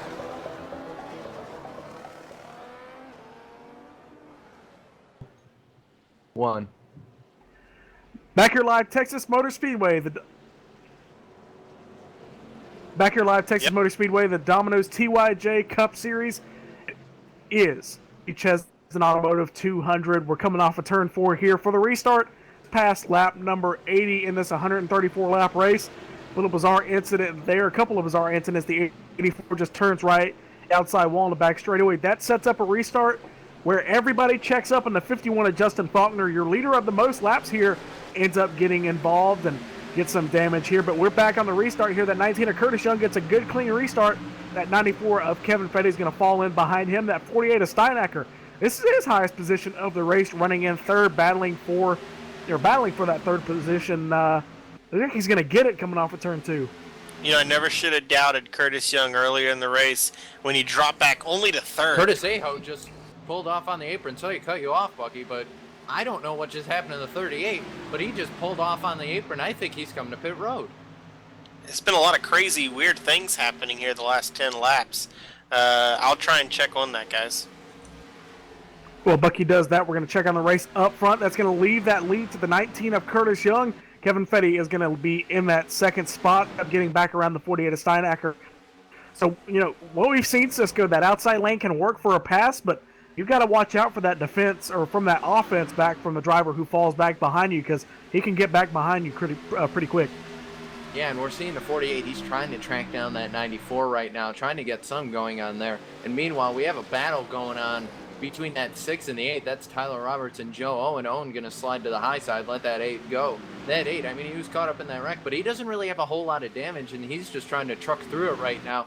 It's only a little bit of rear spoiler damage or rear end damage, and that's about it, and he can just keep trucking. That's really not going to affect him too badly. Not exactly sure what happened to Curtis Aho, but he just came down pit road, guys, was in his pit box for a good 12 seconds, and then came back out. He's one lap down. First car one lap down in 13th place. Hopefully if we can get an early caution, I don't think it's going to cause too much damage to his race, as he is starting to work through some lap traffic. Well, it looks like they're just going to cruise right now, and I wonder if that might be maybe a strategy call from Aho. I mean, you know, we're looking at it. You could one stop it from here, I would think. But you have to do one stop, but tires are a huge issue. So maybe he's trying to split it up. I don't know, Bucky. Yeah, but I mean, the race has not given us, any sort of consistency of long green flag runs, except for the one we had a couple of cautions ago. And with tires being such a huge issue, I don't know if I would be on that strategy. You're already up front. I mean, I guess you're trying to make up for what you lost on pit road by trying to do the complete opposite, but this is really the complete opposite. I mean, I think it's going to pay off, though, because he is the only car one lap down. No, he's not. Chad Payne, and he's already gotten past him for that position. So if the caution comes out, he's well in position to get that lap back, and we know that he can drive up through the field. I just don't know about this. Yeah, we're going to have to see, Gabe, but we're watching 38 right now. He's going to go around 33, Brad Ross. But I wonder, we only see about 12 cars on the lead lap now. Was maybe Aho banking on it'll run green from here? I mean, that's got to be his strategy because, you know, like Bucky said, if the caution comes out, yeah, he's going to get the free pass, but that's going to ruin any chance he has of having an advantage on new tires. I think what he's going to expect here is to run on some cold tires and get that, you know, that extra grip. From what we've seen, it's a very manageable setup in the first couple laps after a restart. So maybe he's going to take advantage of that and wait for these guys to pit if they do. And he's a smart racer. You know, he's got to be, you know, having some sort of strategy. But yeah, if a caution comes out, it's over with. And he may make us look all like we're dummies, you know. And maybe we will stay green. And if we do stay green, what kind of advantage, though, does he have? Because they're only green for, what, 2 laps? Yeah, but I don't know. Or we could be blowing this out. Maybe he had to stop and reconnect had to something, pee. or we don't know. We don't know. Maybe he had to pee. Didn't one guy have to go to the bathroom and he came back and won the race? Yeah, I think that happened at Bristol. If I remember correctly, Gabe. I forget who it was, but I thought it was believe that happened at Meyer. Philip Meyer, was that him? Maybe, I don't know. Yeah, I can't remember. That was Either way, back. checking out the field right now is that 19 of Curtis Young. He is gone. He's got 1.68, 1.7 now on second place, and he's just checking out right now. He's saying, well, there's nobody up here right now, so see ya. This will be, what, 3 or 4 races in a row for Curtis Young between both the trucks and the Cup Series? Yeah, he's just been on a roll lately here in the trucks and the Cup Series. It's really just been unbeatable on the long run. And Bucky, a couple laps ago, you were talking about, is that 19 worried? Could we have a new winner? Yeah, what did I tell you? He came back at Kentucky to win the race, and he's going to come back here, at least for the time being, to be in a dominant position to win this race. But while you were talking about Cisco a couple laps ago, the 8 of Tyler Roberts recovering, that 51 of Justin Faulkner, he got the worst part into that. Got some rear end and front end damage. He's running 4th, so he's doing a good job here. It's a really diverse top 12. Those are your 12 drivers on the lead lap. We've got guys like Judd Danielson, the 29 of Brent Scott, Brad Rust. He's actually recovered from having some front end damage. That 420 of Russ Cohen, Gary Weston round out your lead lap drivers. So very diverse top 12. This is the league of never give up. Never give up, because you can turn a bad race into something pretty decent with other people's misfortune. And this race in particular has definitely shown that, as we've had a uncharacteristic type race on 1.5 miles with only 12 guys on the lead lap and unfamiliar names up front. Guys like Brad Ross. Well, I don't know, he's been up front quite a bit, but Brent Scott, Russ Coe, Gary Weston, those guys, and Joe Owen, I mean, having a wonderful, remarkable race as the 6 gets underneath the 70 of Mike Donahue. 70 almost lost it there going into turn 1, but he's able to hold on as they're going to almost go 3 wide with David Gainforth there on the outside. 101 trying to stay out of the way of everybody. He's running in that 15th position, 8 laps down, ended up getting caught up in that multi-car accident on the front straightaway, about 20 or 30 laps ago, so bad night for him so far. Still running a top 15, so really some good points for him for being caught up with an accident. He actually had a hard hit to the driver's side door in turn number 1, but he's recovering a little bit. If a couple more guys drop out, he could have an even better finish. And we do have a car smoking. I'm trying to figure out who it Joey is. Joey Lamb in the 81, Bucky. It looks like he had some hard impact with the front end of that Ford Fusion. He's coming to pit road right now, and that looks pretty terminal right now from where I'm sitting. That I think he might be sitting in the pit box for a while with that. He didn't hit anything. He just blew up. Huh? So it looks like he just didn't get it.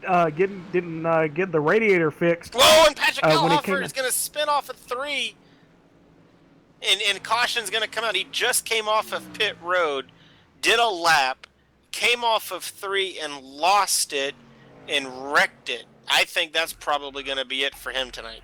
Yep, third caution of the night caused by that 5 machine of Patrick Elhofer. Only run 38 laps on the night between the damage he's had, running 28-58 laps down. Yeah, they've got to pull him in tonight. You know, he's been running good. It's just, or he's been running good the past couple of races. It's just not his night here at Texas. The conditions are just trying to screw up the way he's been driving. You know, some guys they just don't adapt to it. And that 5 machine definitely hasn't. Well, thing to keep in mind too, Gabe and Cisco, is in this league, if you cause a caution, a single car spin, and I think you do it either 2 times or 3 times, you're parked for the rest of the evening. And we've seen that happen with the number 5 machine tonight a couple of times. So regardless of whether he can get that car repaired or not, he's probably going to be parked for the evening. Well, everyone's going to head down pit road right now, Gabe, and also you got to remember that's going to put that 38 of Curtis Aho. He's back on the lead lap, so he's back in this thing. We're going to see him. He stays out. He's going to get the wave around this time, or not the wave around the lucky dog, but everyone's going to hit pit road, and it's going to be like we're hitting the reset button right now. Everyone's going to be right back together, but here they come down pit road. You know, Justin Faulkner's had trouble on pit road. Hopefully he can get into his pit box here. And no, you know, he makes up all those spots, and he's just going to lose it here. He can't get it again. Same problem. Ends up at a bad angle and pulling forward. Finally gets it in there. So he's going to lose a couple more positions. See where he's going to end up. They're going to lift up the left side. So he's already outside the top 5 by the time the left side is jacked up. He's going to lose a bunch of positions. Let's see where he's going to come out. He's just sitting on pit road. I guess he's just waiting for everyone else. No, he's still there. Maybe he's getting his damage repaired. Yep, that's exactly what he did. I just saw the change on his car. So just take this time. Hey, you missed your pit box once again. Take the time. There's only 13 cars now on the lead lap. Get the damage fix and try to salvage a top 10 finish, maybe even top 5. Yeah, that 51 for the second time tonight ends up coming in at a bad angle, and it ends up screwing up its pit stop. It's going to put him to the back of the field, and as they come around the start-finish line this time, looks like the 16 of Anderson takes out the cone. So second cone of the night being taken out here at Texas Motor Speedway, and these guys at Domino's really don't like that commitment cone. Cone lives matter. At least one driver in particular. Well, we're gonna get restacked here, and you know, let's reset the order. Here's what it's looking like right now. Curtis Young, he's your leader. He's been leading a ton right now. Right behind him, Kevin Fetty having a great run right now. Third is Tyler Roberts, also having a great run. Joe Owen, probably story of the night for best run. I think it's his best run this whole year. He's running 4th right now, and Ryan Steinecker, he's running 5th. Mike Donahue 6th. I'm sorry, Gabe. 7th is Judd Danielson. 8th, Brent Scott. He qualified 31st. And then your 32nd qualifier is 9th. That's Russ Coe. Curtis Aho, he's picked up some spots. He's in 10th. Justin Faulkner, who had trouble on pit road there. He is 11th. And Gabe, I'm sorry, I'll let you go back down through the field. At 33 of Brad Rust is in 12th position. Gary Weston, last car on the lead lap. He's going to be in that 14 machine in 13th. And that's going to be 5 laps down that Chad Payne machine in the 9. He is going to run 5 laps down in 14th. 8 laps down the 15th place runner. That 101 of David Gain 4th. Joey Lamb in 16th. Robert McFarland in 17th. Michael Fravert in 18th. Ray Richer in 19th. 20th, Lynn McNeese. And the rest of these guys, all of them end up out of the race or, you know, just kind of running around the back of the field. 21st, Joshua Ramos, Dennis Cook, Steve Cunningham, Don Norris, Ellery Queen, Jim Locking, Justin Anderson, Patrick Elhofer, Marcus Potts, Ray Sanders, and David May complete your 31-car field. Dean Viney, of course, not take the green flag. You know, about the 20th through 25th or 26th, all taken out in a single wreck. So all those guys, you know, they were all taken out at one time. That's unfortunate for him. That took out a good chunk of the field. They're close to lap, I believe it was just after halfway here at Texas, and it took out those guys. But we're going to reset the running order here. And looks like the pace car is going to pull off onto pit road this time. The 19 of Curtis Young out front. Kevin Fetty, for the second time tonight, is going to start on that outside lane. And for the third time tonight, he's going to start it on the outside. Tyler Roberts running as high as he has all night in that 8 machine in 3rd. And Joe Owen in the 6th running 4th. Gonna head back Pace car going to dive to the inside this time. 19 to Curtis Young. He's your leader. Takes a green flag. Green flag back in the air. And they're going to take off right now. Curtis Young gets a great run there. He's going to clear the 94 of Fetty as they head down to turn 1. Tyler Roberts going to try to dive to the inside. Fetty will block him as they head through 1 and 2. Meanwhile, right behind them, they're 2 by 2. That's the 6 and the 48. They're battling right behind them. The 85 and the 70 are going at it. But Joe Owen just lost that spot to Ryan Steinecker. Had a great run through 2. And here they come down to turn 3. And Steinecker, he's on the move. Curtis Aho's also on the move as he's trying to reach back inside the top 10. He's making moves, trying to get back up there to battle it out for the win tonight. Yep, restarted 1 lap ago in 12th, now up to 10th, and he's working his way around that 33 of Brad Roast in 9th position. He's going to try and get him off of turn number 2 this time by. Meanwhile, up front, that 19's pulling away the 94 in 2nd. 8 of Tyler Roberts now in that 3rd spot. The 48 of Ryan Steinacker in 4th. You know, Curtis Young and Steinacker in that Truck Series race at Kentucky, they had a good race for the win there. We almost thought the 48 could have caught him, but ended up not happening. Looking back through the field, that 6 of Joe Owen drops back to the back half of the top 5. Mike Donahue in that 6th spot. Judd Danielson in 7th. Russ Coe in 8th.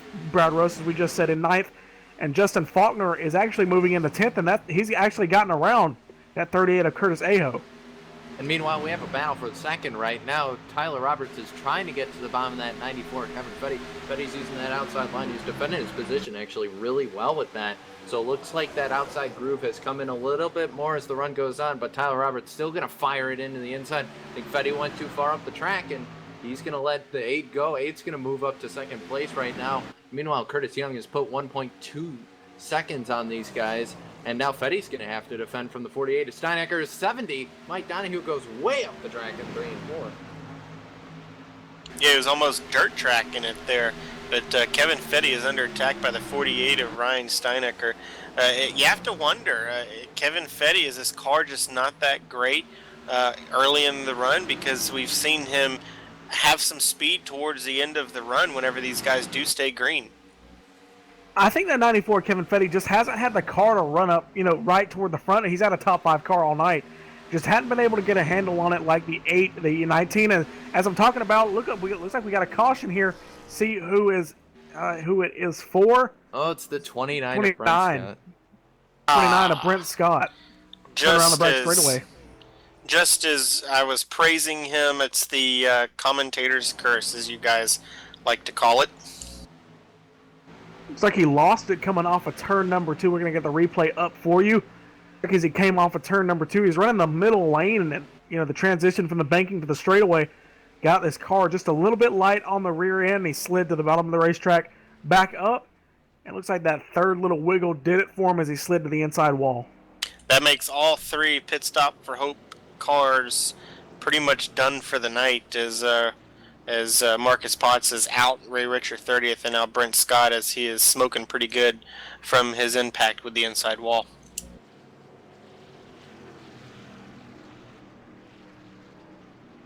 Well, they're going to come down pit road here, Gabe, and or at least, no, they are actually going to come this time. No fake outs from the 19. He's going to head down pit road, and we'll have to see what happens here. I mean, that 51, he has that first pit stall if he can use it, and he might be able to gain some spots. He's running 8th right now. He could stand to gain maybe 1 or 2 more spots if he can nail that pit entry. But here they come, Bucky. They're heading down pit road right now. Yep, I'm heading that way now. I was taking a look at Brent Scott's action as I missed it early. But pit stops are being done right now as we speak. It looks like the 19 is going to beat them all off of pit road. And Kevin Fetty's going to gain back that 2nd place as Tyler Roberts will come off 3rd. So Justin Faulkner, for the first time in about 30 minutes, actually hit his pit stall. So he's finally got it done in that 51 machine. Hopefully he can get it back up front. Yeah, that 19 of Curtis Young, just a dominant pit crew and a dominant race car up there. Let's see what the 8 and the 94 can do, and if that 51 can get back up front. We've seen him just get stuck in traffic. He's got the car to do it, but he just gets stuck behind these guys. Let's see where that 38 of Curtis Aho is. Looks like he's just a couple of spots behind him. Yeah, he lost a couple of positions there off the pit stop, so let's see where they reset when they come by the stripe. It's still showing he's running 11th right now. But Gabe, he's going to head around a couple of these lap cars. Maybe that'll update. But he's still running 11th right now. But he's on the lead lap. He has fresh tires. I think he's going to be looking to gain a few spots here. Yeah, he came in 9th, and now he's going to run around that 11th spot maybe as they come by the stripe. Yeah, let's see where they sort out. Looks like, yeah, he's going to drop to the 11th spot. So a couple of positions lost. Not as bad as I thought it was, but still not the ideal situation.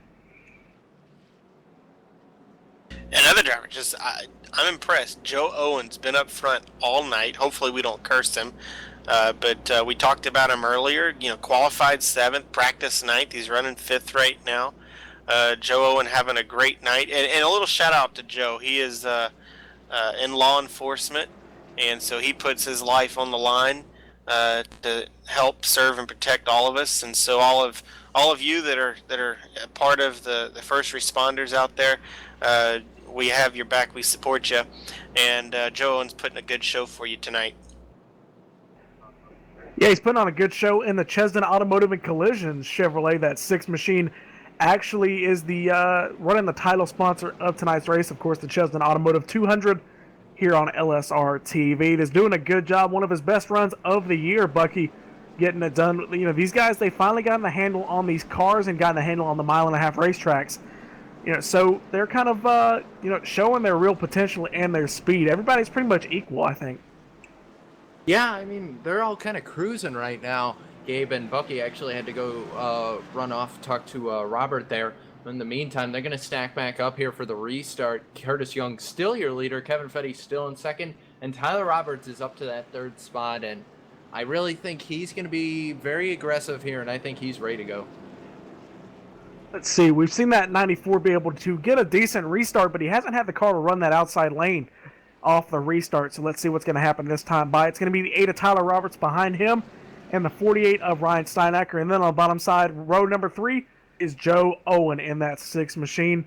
It's going to be that 70 of Mike Donahue behind him and the 85 of Judd Danielson having a good run. Looks like behind him the 51 of Faulkner, Brad Roast, Russ Coe rounding out your top 10. The Curtis Aho machine in the 38th running 11th, and Gary Weston in that 12th spot. Pace car is going to pull off this time. Cisco, we're going to be closing in on 20 laps to go here at Texas. Let's see if this is the final time we see that pace car out here. I hope it is, and I think it is. We should get a 20-lap green flag run here to the finish. See what these guys at the Domino's TYJ Cup Series can do. It's going to be a little bit of stack up on the restart. The 48 of Steinacker gets a horrible start. And let's see what's going to happen here. Good dives it into turn number 1. That 94 Kevin Fenton is going to drop to the bottom. Big lead for that 19 of Curtis Young. Yeah, no one's, and that top side's just gone. Steinacker fell all the way back behind the 85 of Danielson now. So those guys, it's going to be a tight little group there, about 5 cars under a blanket. They're 2x2x1 there. See Russ Coe, he's a lap car, but Aho's going to be trying to get through this traffic right now. That actually might have helped him because he's caught up to the 48. He might be able to pass some cars, but in the meantime, 51 getting a dive to the inside as they head down to turn 1.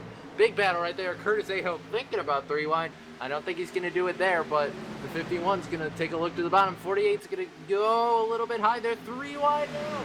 There goes Ross down to the bottom. Here comes the 420.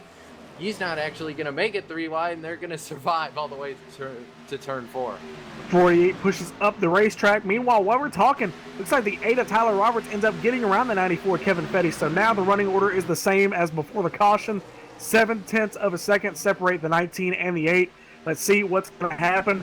Two contrasting stories here in the Cup Series. 19 of Curtis Young has pretty much been winning everything under the sun. Meanwhile, that 8 of Tyler Roberts still looking for win number 1 in the year. He's come close, and I've talked to him a couple times. He's been waiting and waiting for that first win of the year and first win in league history to come. I think it's going to come for him before the year is out. He's just been having so many good runs, and given a couple laps, we may see him get win number 1 here tonight. Yeah, he's definitely driving the wheels off it. I believe he's picked up about 3/10 on our leader, Curtis Young, right now. He's driving the wheels off it, and not a whole lot of time left. It's going to be 20 laps to go at the line here. So we're going to close in and catch up on our Domino's 20 to go here. We still got the same top 5 pretty much that we've had. Curtis Young, Tyler Roberts, Joe Owen, Kevin Fenny, and Judd Danielson. That's your top 5 right now. And Judd, how about his run, Gabe? He was kind of running towards the back half of the top 10. Now look at him. We had that little bit of a miscue with the 48, and actually, Bucky, he's running that top 5 right now, and he's having a great run. He definitely is. We've seen this as of late, some consistency out of that 85 and the 48. Guys, I'm watching this battle up front. With Tyler Roberts. He has not won a race yet, and he would give anything to win this race and to beat Curtis Young, to stop a guy who's been pretty much unstoppable. Right now, Tyler Roberts is pretty much keeping the same distance, lap in and lap after lap. But maybe with a little luck, he can try to restart up there, right underneath of Curtis instead of being in third. So it'll be interesting to see if we stay green or not. This is probably Curtis Young's race to lose. But Curtis Aho is actually moving his way up through the field after having some misfortune there earlier in the race. Look behind him. I didn't notice this a couple laps ago. It looks like the 6 of Joe Owens actually gotten around the 94 Kevin Fetty while we were doing that little rundown on the top 5. They actually swapped positions, so that 6 moves into that podium Caution's spot. out. We got a caution. And Tyler Roberts will be. Yeah, Tyler Roberts will be second. It's going to be that 33. Actually, it's going to be the caution there, Bucky. You probably heard me shout out a little bit, and it looked like the 33. That was a couple laps ago, got on the wall. Looks like he brought out the caution yet again here. He was slow going through turn 3. Brad Rost having a tough night again as he's getting caught up in some mess. But what I was saying there as the caution was coming out with Tyler Roberts, he's a guy that he has been close the last couple of weeks, and he would give anything to win this race and especially beat Curtis Young. The last pit stop as he came in second, he lost a spot. Maybe if he can, and he's staying right on the back bumper of Curtis Young, he's going to try and either beat him off of pit road or try to restart second so he can do something with him, because he ends up, when he tries to get around that guy that he had to fight for second, that's when Curtis Young just drives away. These guys are coming down pit road now. It'll be interesting to see. This may be the last pit stop of the night, guys. That caution right there looks like the 33 of Brad Roast. That car has been chewed up and spit out this entire race. It looks like the toe was messed up, the steering on that car. So when he came off of turn number 2, the car kind of unweighted itself and kind of spun around just a little bit, and he couldn't hang on to it. So unfortunate for him. Everybody's going to hit their pit stalls, and everybody looks like pretty clean into their entries. Let's see who's going to win the race off of pit road. 19 left sides go up. Let's see who's going to come off of pit road first. Tyler's Tyler coming, Roberts. And Joe Owen may beat him. Tyler Roberts is going to lose second again. Joe Owen to second. Wow, great pit 8 stop on that 6 machine. The 8 just didn't get his tires rolling. It looked like he threw it in second when he got out of the pit stall to avoid speeding or heating up the tires, but he just didn't get going. And I wonder, Gabe, that 8's now going to start on the inside of row 2. That actually might have been what he was trying to go for right there. Well, either way, he was going to start. Well, no, because you're right. Curtis Young would have started up top. So that may very well be. Good observation there, Cisco. A bit of a chess move there, Gabe, trying to get the checkmate on that 19 of Curtis Young. And it's going to be interesting here. We're going to get the restart. Not a whole lot of laps to go. We're in the teens now, and it's closing in on the end of this thing. And you got to wonder. I'm seeing that 51. He's still back there. He's undeniably probably has the best short-run car of everyone here. Hey, Cisco. He's running 4th right now, and I think he might be kind of the dark horse here. He does have a little bit of damage, but, we saw how good of a short-run car he had, and we're gearing up for a short run right now. Hey, Cisco, do we have time to maybe mic up the 8 of Tyler Roberts before we go green to see what kind of strategy he has going forward for these last couple of laps? Because this is the second or third time he's come down pit road and he's lost second. I think Cisco's going to go. Gabe's actually going to try and fire up the radio machine, see if we can tune into that radio on there. Gabe, do you got him? Tyler Roberts, LSRTV booth, you got a copy? Yeah, I got you. All right, bud, you ran second pretty much that entire run, got around the 94, come on the pit road, and you end up behind that 6 of Joe Owen. You're going to line up on the inside of the racetrack. Is that a little bit of a strategy call, not want to start on that outside of the racetrack? I wish I was that clever, but no. I was trying really hard to get second there or get first, but I don't know. I just couldn't get off pit road very good there. So, but I'm not mad about the inside. If I can get by Joe real quick, and honestly, I don't know if I got anything for the 19, but I'm gonna run my tail off. Tyler, I gotta ask you. The last couple of runs where you came down pit road in second, you lost it, and you had to restart third. It took you a while to get around. Kevin Fetty at the time was the driver you had to get around, and that allowed Curtis Young to drive away. How important is this restart, knowing you only have a couple laps left? Do you think maybe if you can get a good restart and clear the 6, you can have something for the 19 on short run? Yeah, I think on the short run I can get to him. If it comes down to it and there's a couple laps to go and I can get to his back bumper, you might see a show. I don't know. Well, we called you the Intimidator early in the race because of the paint scheme. It'll be good to see those colors back into victory lane, and you've been close the last couple of weeks. This would be great to for you to unseat the best in Curtis Young. So it'll be fun. We're gonna go green and let you go. All right, thanks guys. Take care. It's that 8 of Tyler Roberts. He's going to get it done on the restart here. Let's see what's going to happen. As they come off of turn number 4, pace car is going to pull off. Lights are out. So I got a feeling it's going to be exciting, guys. Time by. Yeah, it's going to be exciting here. See what's going to happen here. Green flag in the air. 6 of Joe Owen on the outside. See what kind of restart he can give. That 8 of Tyler Roberts down on the bottom. He's already got a fender on that 6 machine, or at least I thought he did. Now he's going to dive it down to the inside of the racetrack. 6 is going to cut off the nose of that 8 machine, so move that 6 into that second spot for sure. Oh, Joe! Whoa, Joe coming off of turn number 2. A little too hard. We were talking about. Oh, sideways! He'll get loose. And Faulkner on the outside is going to clear them both. And we talked about that short run car.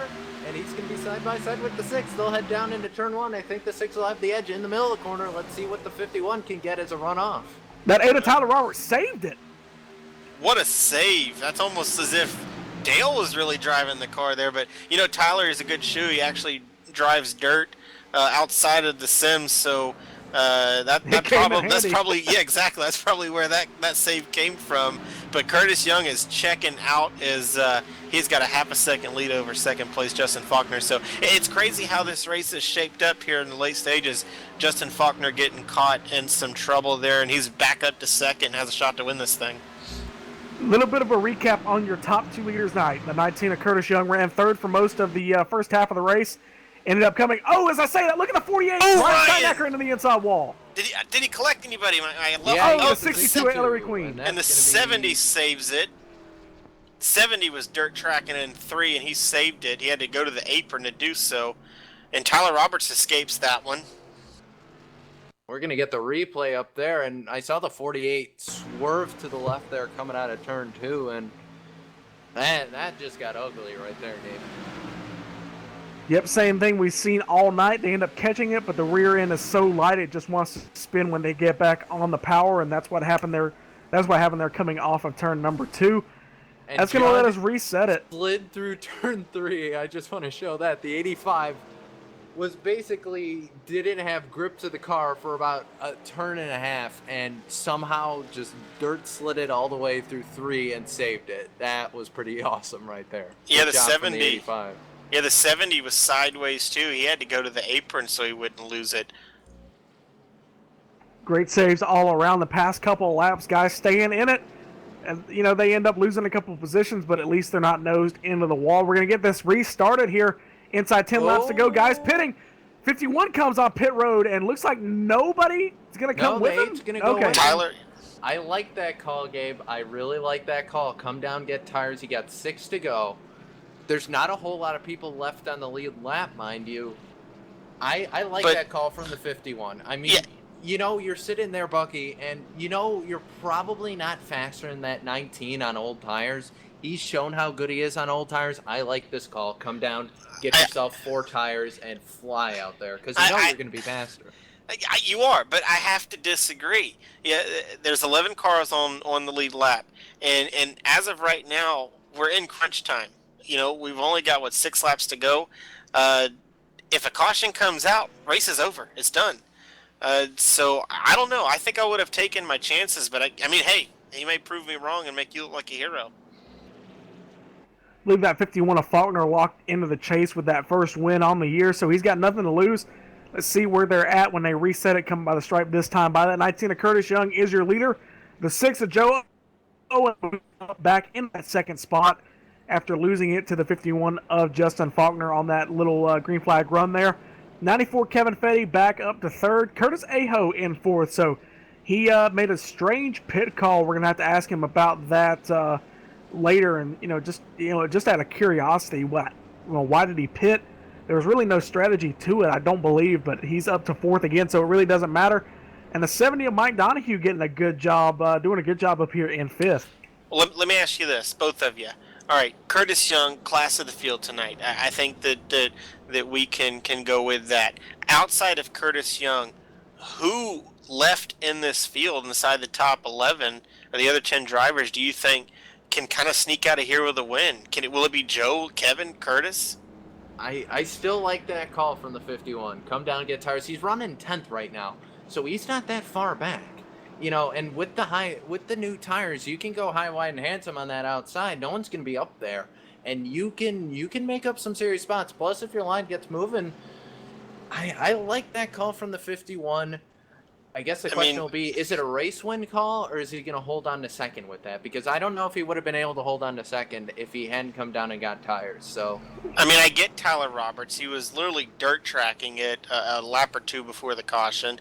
So, of course, he's going to come down and get tires. But, I guess you're sticking with with the 51 of Justin Faulkner. Gabe, outside of Curtis Young, who do you think can stand a chance to beat him? Well, the 6 Joe Owen maybe if he can get a good restart, but I want to go hypothetical here. If they start going hard in the turn number 1 and that 19 gets loose on the bottom, checks up the entire field, whoever can stay in it, that's going to be your winner. It's just going to be right place at the right time if something happens. And with, inside 5 laps to go, when we get the restart here, we should get it with 6 to go. 6 to go. It's going to be 5 laps to go when they go back racing after 1 lap. If we get one little checkup up front on lap number 1, and when these guys are getting back in the gas, if somebody can stay full throttle, we're going to have a new leader coming out of turn number 2, and it's not going to be who we expect. And I'm going to tell you what, Judd Danielson and Mike Donahue, those are 2 guys that I know will go full throttle. Watch what's going to happen here on the restart. 19 of Curtis Young pretty much led the second half of this race. The other car, the 51 of Justin Faulkner, led the first half. He is in 10th on brand new tires, so let's see what's going to happen. Also, the 8 of Tyler Roberts. See if those guys can work their way up through the field. They're running 10th and 11th. 6 of Joe Owen on the outside lane, trying to get it done. Get win number 1 on the year, along with the 94 Kevin Fetty and the 38 of Curtis Aho. Let's see what's going to happen here. Oh. Green flag back in the air. Joe almost a tough restart. Yeah, he almost jumped it on the restart there, coming to the green flag, but he backed out of it. Now he's going to fall in behind that 19 of Curtis Young. So it's a clean restart going into turn number 1. Let's see what's going to happen. Here comes that 38 of Curtis Aho on the top side of the racetrack, trying to get around that 94. In that third spot. Oh, the 14 of the Oh, my God. 51 goes sliding. That might be it, folks. No, we might get a 1-lap restart. Looks like the 51 involved, the 420. Who was that went flipping? That was the 14. We're going to get the replay up there, but the 14 was actually trying to hold the 51 right behind him. He was basically running in that line there. The 51 had nowhere to go. And we're watching it right now. The 51's all over the back bumper. The 14, he's got those fresh tires. He's trying to make a move. He goes to the outside, and from what I could tell, the 14 just got tight and right up into the wall. The 8 of Tyler Roberts drove under the 14. I'm telling you. He's got the freshest tires. Tyler Roberts, if we go green, he may be able to make a turn. He got caught up in it. Okay. I'm going back. Yeah, he ended up getting some damage from the 51 sliding back across his front bumper, so that's unfortunate. But as soon as I saw that 8 just drove under him. And that was amazing. A little bit, he just kind of held the wheel straight. But yeah, unfortunate for him. He still could get a top 10 out of this because he's come out on the good end of the guys who got damage. Well, if we do get 1 to go, do you think you'll see any takers on pit road? No. Oh no. It's what you got is what you got. And, we still run the risk of it not going green flag. So where you're running right now and what tires you have it's what you got as they pass by the start-finish line this time. Let's wait and see if we get the 2 to go or if it's going to be, a pace car finish. I'm excited to see a one-lap restart here at Texas. It is going to be nuts if we get it. I like that 19 now. With 1 lap to go, I haven't seen anyone who can really keep up with him on the starts. I think if we get the 1 to go here, it's probably going to be green and white together. I think you're going to be hard pressed to find anyone to beat that 19. Yeah, and let's think about something real quick here.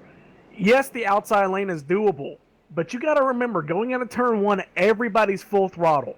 So that 19, he's going to be able to hold a pretty lane there on the inside of the racetrack and just, keep that outside lane at bay. So if the 6 can get a good restart on the outside, I don't think it's going to work for him. But anything can happen. Like I said a couple laps ago, when we were coming back to green, if that 6 can pinch him down and get him loose, we could see that 6 go into victory lane. Yeah, we absolutely could, but I don't know. That 19's been good all day, but we saw him make a mistake last week. It could happen again, We'll just have to see. I mean, at this point, it looks like I would assume they're gonna have to get Gabe. I believe was it 2 to go this time in order for it to go green. On to lap 132, so yeah, it should be the 2 to go if we get it. So we have no way of knowing, but if the lights go out next time by, then we will get the 1 lap restart, so that'll be something we need to look forward to. We hadn't seen anybody jumping on the radio saying congratulations or anything, so maybe these guys think we're going to get the restart here. Here on the iRacing service, if some of you guys are not familiar, it takes 5 laps for the iRacing service to reset it and kind of quote-unquote clean up the racetrack and get it restarted and get the race running again. So cautions, they last 5 laps and we go back racing. If we're within 5 laps to go, the race is over with. We're not going to be able to get it restarted. But the caution was on lap 6, so we should get a 1 lap restart. Yep, and if we get 1 lap, there's not going to be a caution after that. After that, white flag is out. There will not be a caution, so they will race back to the line, and whoever makes it there first will be your winner. But right now, we're going to rack them and stack up your top 5 right now. Curtis Young, he's your leader. Joe Owen, he's run 2nd. Kevin Fetty, he's 3rd. Curtis Ajo's 4th, and Gabe Judd Danielson continuing a great run tonight. He's run 5th. Yeah, he's running inside the top 5. Coming by the stripe this time. Let's see if we get him. Lights go out.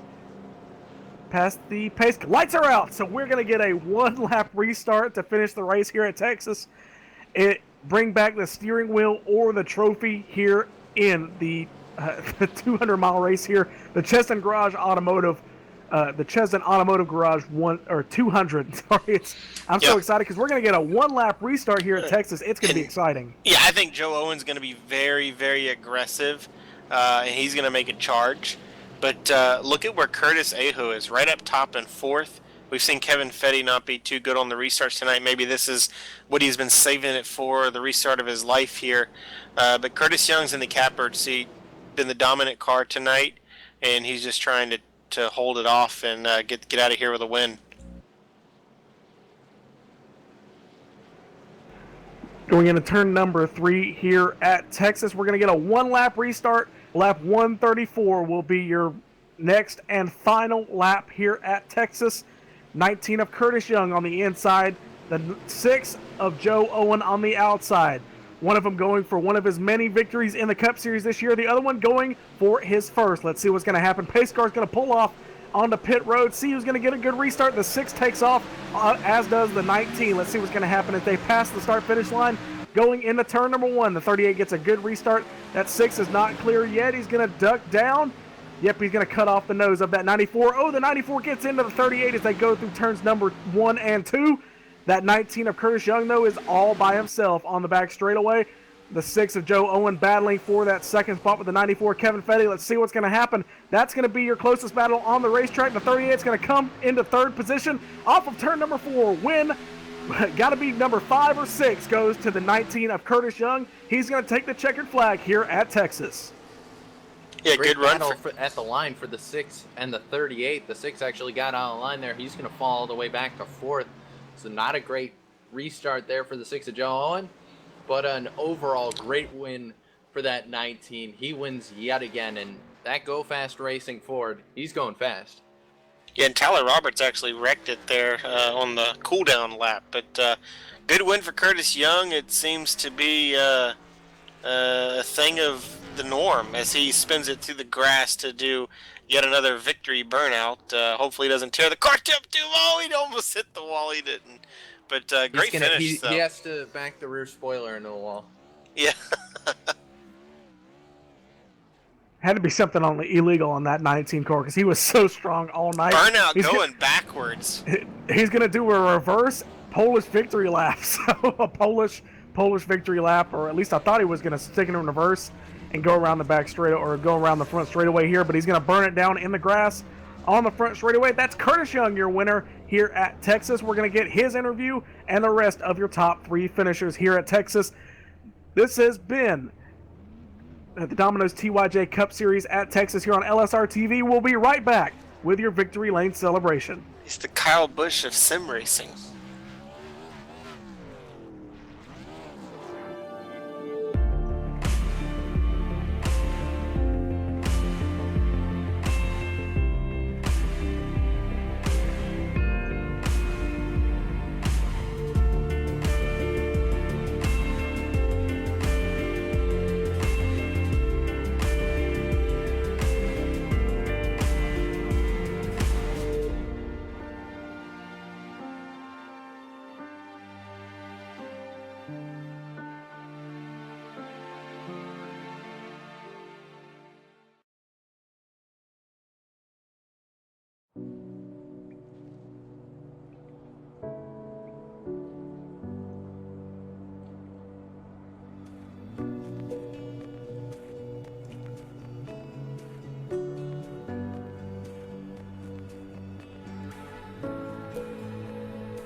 Back here live on LSRTV, the conclusion of the race here at Texas Motor Speedway, the Chesdin Automotive 200. Curtis Young is your winner. We're going to talk to him in victory lane and the rest of your top 3 finishers, but first, it is your roundup of your finishers. Curtis Young ends up getting the win here. 94, Kevin Fetty comes home in second. Curtis Aho in third. Joe Owen ends up sliding back from second off the restart to fourth, so he's still gonna get a top 5 finish. And Judd Danielson gets a good top 5 finish. Mike Donahue in 6th, Brad Roast in 7th. Tyler Roberts ends up coming back to finish 8th. 9th is Chad Payne and that 9 machine 1 lap down. And Gary Weston comes home 6 laps down in 10th. 11th is going to go to the 51 of Justin Faulkner. 12th is going to go to the 420 of Russ Code. 13th going to go to the 101 of David Gainforth. 14th is going to go to the 48 of Ryan Steinacker. Robert McFarland will come home 15th. Brent Scott's going to come home 16th. 17th will go to the 22 of Joshua Ramos. 18th is going to go to the 84 of Len McNeese. Steve Cunningham is going to go to 19th. And Justin Anderson is going to come home 20th. Yeah, and 21st is Joey Lamb. 22nd, Ray Richard. 23rd will be Michael Fravert. 24th, Don Norris. 25th, Ellery Queen. Patrick Elhofer is going to bring it home 26, 72 laps down. Dennis Cook, 27th. 28th, Jim Locking. 29th, Marcus Potts. 30th, Ray Sanders. David May is going to come home 31st and did not start because of a connection issue. Dean Viney will get points for 32nd place. That'll do it for the rundown. Bring it back to you, Gabe. Down here in victory lane, I'm just about tired of that sentence because the 19 of Curtis Young, for what seems like an eternity, has been dominating the Domino's TYJ Cup Series and Truck Series, and the same here at Texas tonight. Curtis, congratulations. Got to be, win number 8 or 9 on the year between the Trucks and Cup Series? Yeah, thanks. I can't believe my luck this year. It seems like when something goes wrong for somebody else, I'm just the one to capitalize. So I don't know. Hopefully, my luck keeps up and doesn't run out at the end of the season when we're getting into the chase. Yeah, I want to talk about your luck, really, because that 51 of Justin Faulkner, he really had the field's number here tonight for that first half of the race. Then you come on pit road for some pit stops there under the caution, and you had a front row seat for it. He just completely missed his pit stall, had the wrong angle, and he had to back up about 3 or 4 times just to get it pointed in the direction. You had to be thinking, what's going on with that 51? Yeah, he did it a couple times actually. He overshot his pit box and had to get readjusted. And I think by the time I saw the right sides of his car go up, I was like 6 or 7 seconds into my pit stop. So that put him back, way back, making him have to catch me. And he just ended up getting caught in a wreck going into pit for tires there at the end, I guess. So unfortunate for him. I think he was definitely the fastest car tonight. So did you think anybody had anything for you off of that restart? The 6 Joe Owen was on the outside. Curtis Aho has been really right there with you the entire night, and then the 94 Kevin Fetty. Was anybody making you sweat? I thought if Curtis Aho might have been behind me or beside me and not in fourth, he might have been able to get by me. But because I knew he was faster than me all night too, and he ended up passing the pace car and had to go back, so that's why he had to work his way back through the field. But yeah, I think any of those guys up front that finished in the top 4 there could have had a shot at it off the final restart. Any little small mistake cost you huge here tonight, so.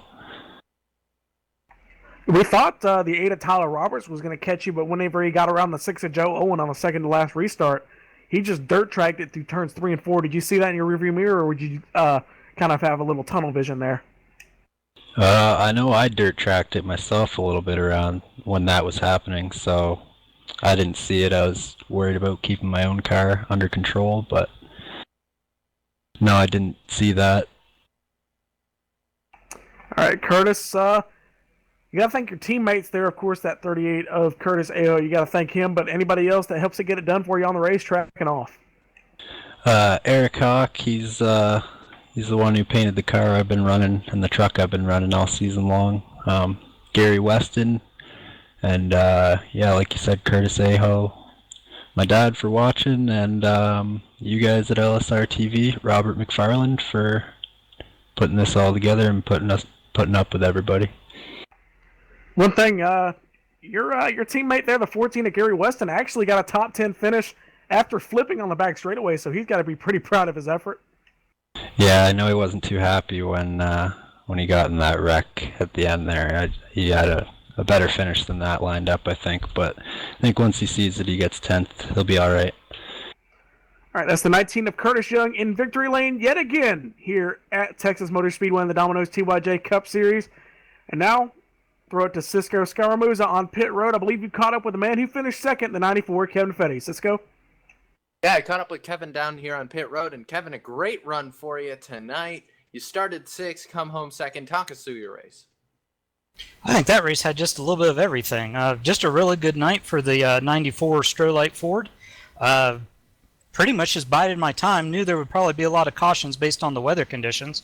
And we ended up with a couple of long runs in addition to it. So just sort of bided my time and then had the exciting run there at the end, and it all worked out. Now, if we were, in NASCAR Thunder, we give you the Lightning Challenge, give you a couple more laps. Do you think you would have had some for that 19? A couple more laps, no. The car, I noticed I was able to pull up on him on a long run, and once we got that, I think, second to last caution, I knew I probably wouldn't have anything for him, and I'd be spending most of my time fighting off Curtis Aho instead. So a great run for you. You edged out Aho at the line. And does this give you kind of confidence as you look towards kind of the second half of the season and more towards the chase? This was huge because I've missed several races for one reason or another and was sitting in, I believe, 17th or 18th in points. So this certainly does help the chase standings on my part. So definitely a good way to get going. All right, Kevin. Well, you finished second tonight. Anyone you want to give a shout out to? Who gets it done on that 94? I want to give a shout out to my brother Glenn Fetty. He is the one that did the paint job. This is the 1988 Mark Martin scheme. He has a whole series, or is working on a whole series of paint jobs from the 1980s right now. And if you go out on Trading Paints and look for Glenn Fetty, he has them out there where you can use them for free. So look that out. And I also want to give a shout out and a thanks to the league, Robert McFarland and Mike Donahue. We've been doing a lot of collaboration on our racing, and it seems to be paying off for both of us. All right, well, there you have it. Kevin Fetty, he finishes second tonight. Great run for him. And I guess, Bucky, you were right that the new coat of paint really does work. Hey, at least I got something right. Good job, Kevin. Thanks, Bucky. You guys have a good evening.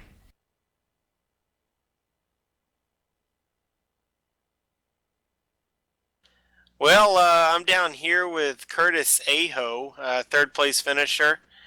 Teammate to Curtis Young. Curtis, pretty good run for you tonight. You had to you started up front in the fourth position, ran up front, led some laps, and then towards the middle of the race, you got stuck in the back. You had to make a unscheduled pit stop. First off, tell us about that unscheduled pit stop. Yeah, I was up front running pretty good, led a couple laps, and then I just hit the gas and got into the pits a little early. Passed the pace car going into the pits, so I had a 1 second penalty to stop under green. That's why I had to go in. That explains it. Well, you were able to bounce back. Tell us a little bit about that comeback through the field, because you were able to do it fairly quickly. Yeah, it was nice. Got back out there, got up to, I think, somewhere in 7th, but I was still a lap down. Caution came out. Then after the first one, it took me a little bit to work my way through. I think I was behind a couple guys that I couldn't get around. Then on one of the last ones, I moved my way up a little bit more. And that last run was fun. Me, Joe, Kevin, we were bouncing off each other, not giving each other room, racing hard. It was a good last lap. Most definitely. It was definitely fun to watch, and especially watching you come back up through the field. You seem to be one of the cars to beat tonight. Obviously, you had to come back down pit road. Do you think if you didn't have that issue, you could have given your teammate Curtis Young a run for his money for the victory? I think so. I put a lot of practice in this week. Just going to put it behind me and get some more practice in for 2 weeks into the future, and we're going to try and get a win here somewhere. Sounds good. Well, tell everyone who gets it done for you on this 38 machine. Yeah, I got you guys on the side. LSRTV does a great job. UP on the front hood, UP Power. And my teammates, race with Curtis Young a lot. I got David May and Judd Danielson also that work together with me. Sounds good. Well, Curtis, continued success in this league. I know a win's around the corner for you again, so good luck going further, and good run tonight. Thank you, guys. Yep. I guess we're gonna send it back up to Gabe up in the top of the booth. Well, as we close out tonight's broadcast, Cisco, I got to ask you. You know, we talked about at the top of the show. You know, the difference between the track temperatures from practice. You know, the practice races this week to qualifying, and the race tonight. About a second drop off, and I think that kind of made the race a little interesting because everybody had to really restart.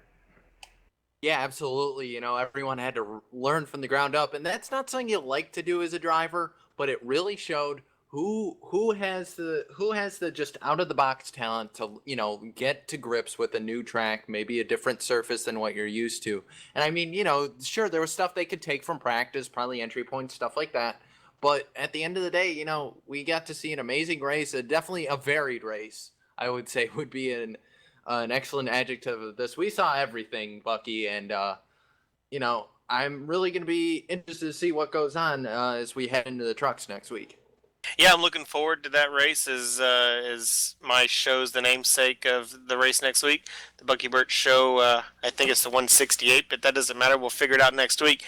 But yeah, the the racing and the trucks have been getting better and better. A lot of these guys, including myself, are going to see what we can do with Curtis Young, as he has just really turned on the heat on everyone and put a lot of pressure on all of us to really fight it out to make it into the chases. I think we've only have 1 or 2 more races left until that starts, and I'm on the bubble. So I've got some work to do. But the racing tonight, Kevin Fetty said it all. We had a little bit of everything, and I think we're going to see that at Las Vegas next week, and the truck's going to be fun, and it's going to be fast, that's for sure.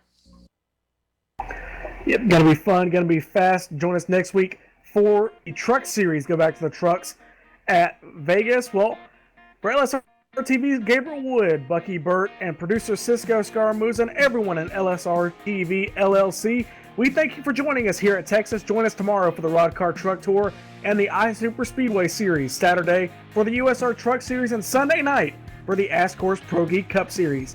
Congratulations to Curtis Young on the win and the rest of your top finishers tonight. Thank you for joining us for the Domino's TYJ Cup Series. We'll see you next time here on LSRTV, the voice of sim racing.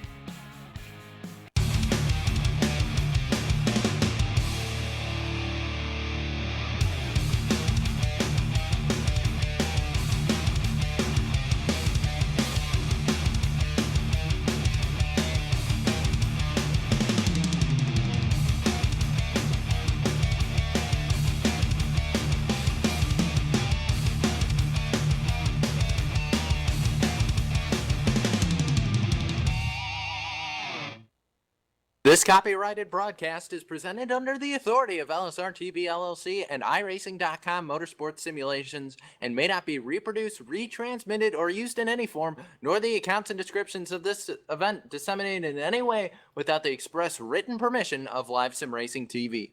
LSRTV would like to thank its loyal fans for their continued support, and we hope you enjoyed tonight's broadcast.